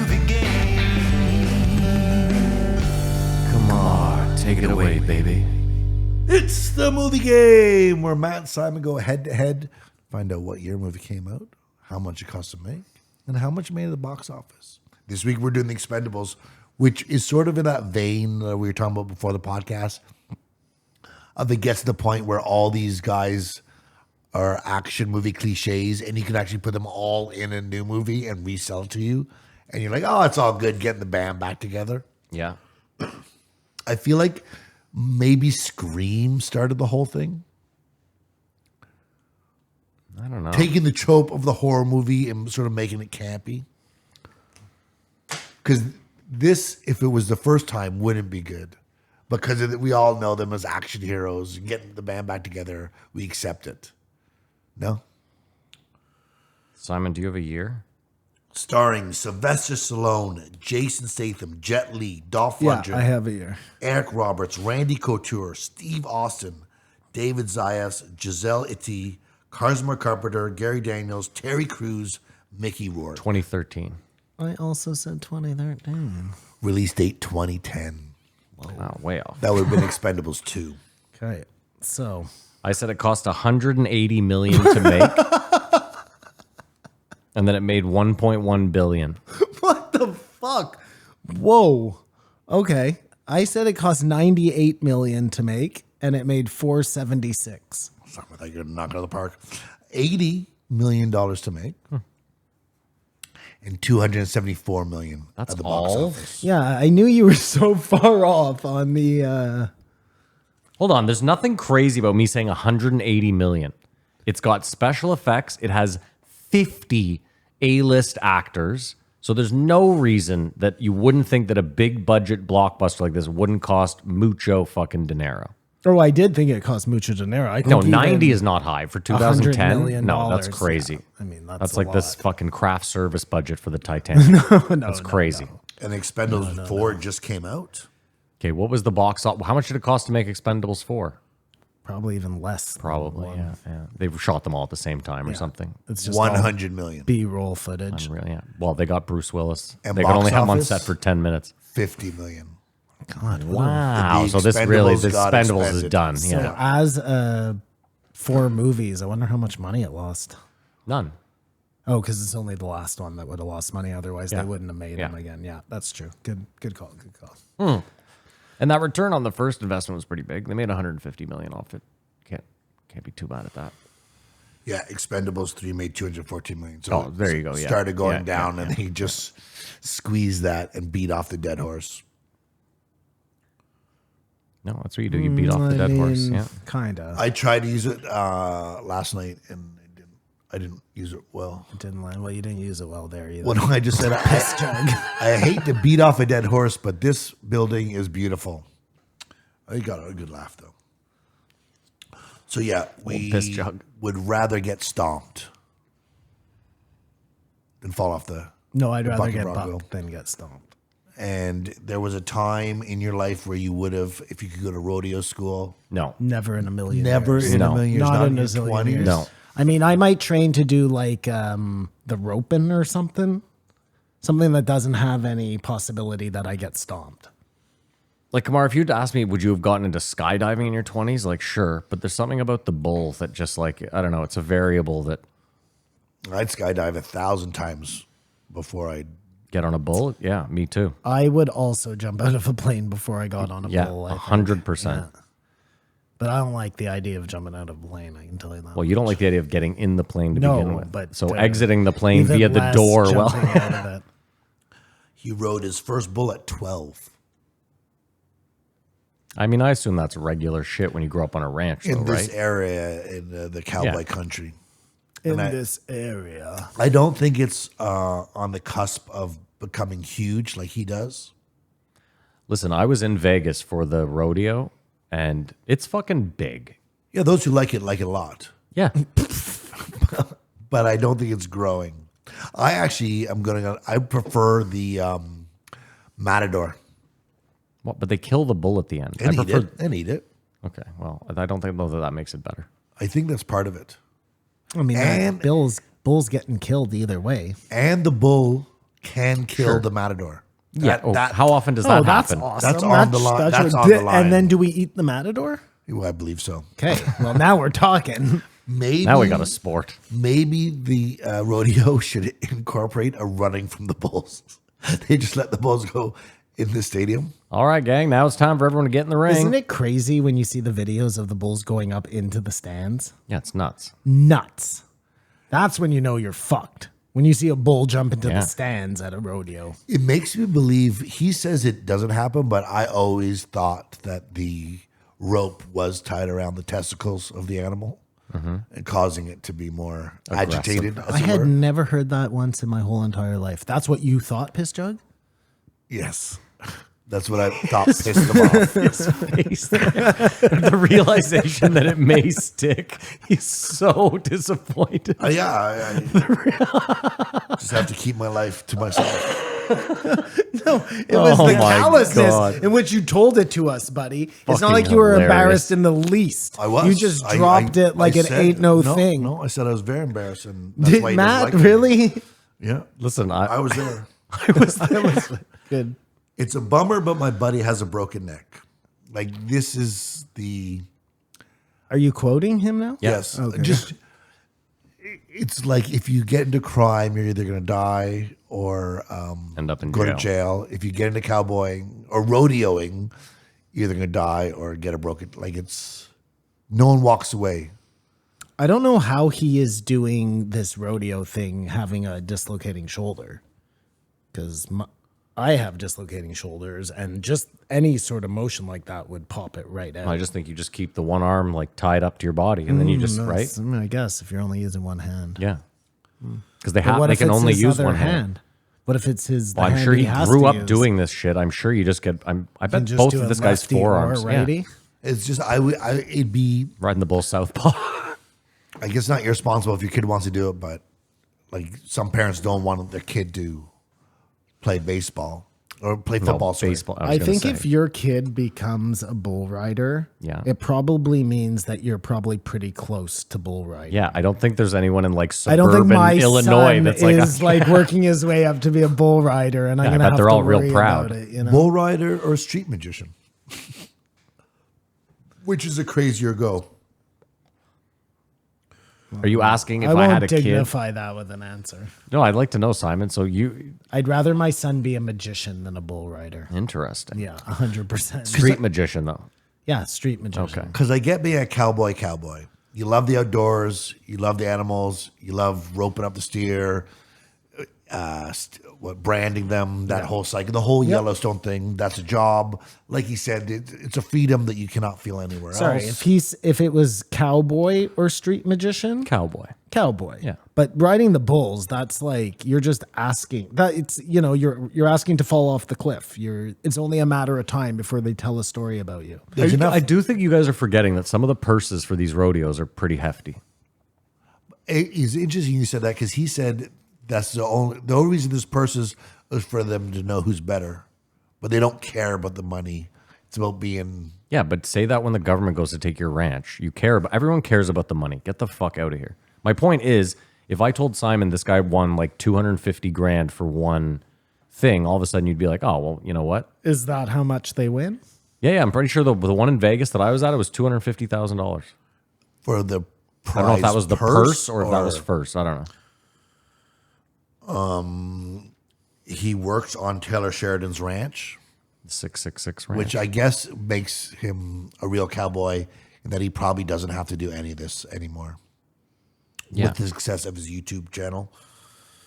And I think, cowboys just aren't that interesting Yeah, that's a lot of money. as they seem on the big screen or the small screen in Yellowstone. Because really, it's just a job.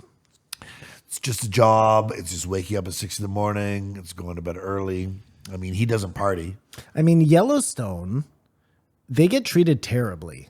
Like Rip is an asshole. They're Yeah, always they being live in that scolded. shitty little cabin. They get treated like shit. They do all the work. That doesn't seem that great to me. Yeah, also that this rich asshole can keep his land and go for power. Constantly coming in, yelling at you, telling you you did something wrong, and then asking you to go murder someone. Yeah.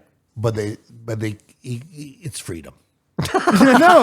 No, that's not freedom. It's the price of freedom, You make a baby. Good point. After food, money is just fun coupons. I'm still at the point where it's trying to get good food. I'd love a couple of fun coupons. You know what I mean?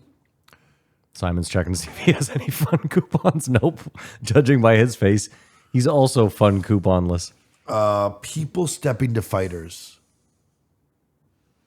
That just makes sense. There's out of one of every 1,000 sources, I got to see if this person's tough. For sure. People used to step to Mike Tyson. Like, imagine doing something like that. Joe forgets what alcohol's like, though.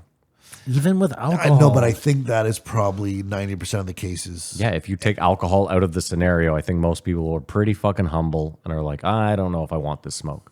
But you want to be that person that Simon, them out. And I've we've seen it Simon, time and time again. I've been drunk and been like, I could fucking take anyone, and I can't. Yeah, but not Mike Tyson. No, but I'm just saying, I don't think the people that are like, I could take Mike Tyson look like me. I think they're probably like big dudes that, you know. Do you ever get sidewalk rage? Yeah. Joe seemed to think that road rage was because you're driving in a car in a high pressure situation, or you're looking for yourself, someone cuts you off, you get really. Yeah, you don't get sidewalk rage. Yes, you do. When I I lived do. in New I York, I had to go to school on Saturdays, and it was all fucking tourists walking, like holding hands, 5 in a row, taking up the whole sidewalk, and you can't make your way. I mean, that's ridiculous, but like some guy kind of. Hold on, stop. You are a human being absolutely filled to the brim with rage. You probably rage at every little thing in life, and you're saying that you don't understand. It's because you haven't walked anywhere. I forever. wouldn't. That's not true. I wouldn't be upset if somebody like I was walking and somebody tried to get ahead of me because I wasn't going fast enough, and they were like wearing a Motley Crue T-shirt. On the other hand, Matt, I'm on the road and a Tesla cuts me off and his license plate is NOOGASSS. I've never wanted to murder somebody more in my life. You Fair know what I enough. mean? I'm assuming that's happened to you. No gas. Fuck. Like, it's not bad enough you're driving a stupid looking fucking Tesla. Those cars are so ugly. It's so hilarious to me that like he built the world's ugliest car and convinced people to think it was cool. I mean, the interior is pretty nice. You're like, fine, I'll give you that. But you are like literally like walking around in like an ugly potato sack telling everybody how like hip you are. It's crazy. Yeah. It's the fucking emperor's new clothes. What about walking through a crowd? Are we almost done here? Sure. Well, yeah, you're just gonna go on forever. What about walking through a crowd? I don't love walking through a crowd. You get a little more anxiety there. A little more anxiety. Maybe not sidewalk rage, And but- if I'm like at like a concert or something and I'm having to get through people, fuck that. But just it doesn't bother me if like somebody cuts me off when I'm walking. If I'm in my car, it's immediate, like it's on. I will follow this person. I don't know what I'm gonna do when I catch them. It's on. I think it's just, I like to leave the concert before it ends just to avoid that. Yeah. All of a sudden, when you feel certainty. You know what is the worst? One of the worst. This is going to tell you how fucking first world problems I am. Okay? Yeah. This is the worst. When you've just gone to watch your team, Yeah. they lose, and then you have to wait like 45 minutes to get out of the parking lot. Oh, I can one up you. I had to, my buddy this week, I was like, I have tickets to go to the game. He was like, sweet. He's been badgering me to take him to a game forever.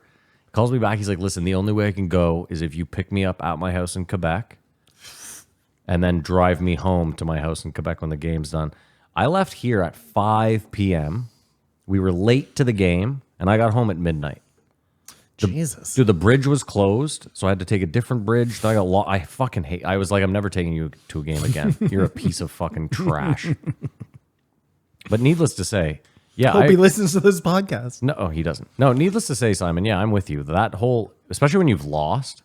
Like I've gone That's to, what I mean. I've gone Winning to, is one thing. I've gone to playoff games where like we've lost a game 7 and then you have to wait an hour and everyone's disgruntled and no one's letting anyone in. Yeah, nightmare. Nightmare. At least when you win, everybody's happy. They're letting people through. Dude, I remember I was there when we made it to the Stanley Cup and the fucking parking lot was a party, and no one gave a shit. Oh yeah, that was incredible. It was like, we'll be here we for took 4 the hours. bus down. Yeah. We didn't even take our car. PJ, what do you got? We almost done here. Pick your best two, and let's finish up. He talked about his Netflix show and just that thing because he said he won the mob, and when you get involved with these shows, they want him to take off the sunglasses, which I wanted to, and they also wanted to go in his relationship with his father. He's like, I don't want to do that. It just goes to show you when the suits get their hand of something, they want to put their mark on it. But he's a chief success. Well, they just want to milk it for what they think is popular with people. And a show like that, I bet you that's not what would be popular with people anyways. Nobody wants to watch him talk about his father. We want to see him roping steers. True. Even though it got popular on his own terms. Yeah, but it wasn't talking about his father. It was But roping steers. That was their Kamar, you also forget they don't care about the demographic that you already have. They're trying to market you to triple the demographic. That's their whole goal. They don't care that you're successful. That's right. They didn't buy you to gain from what you are now.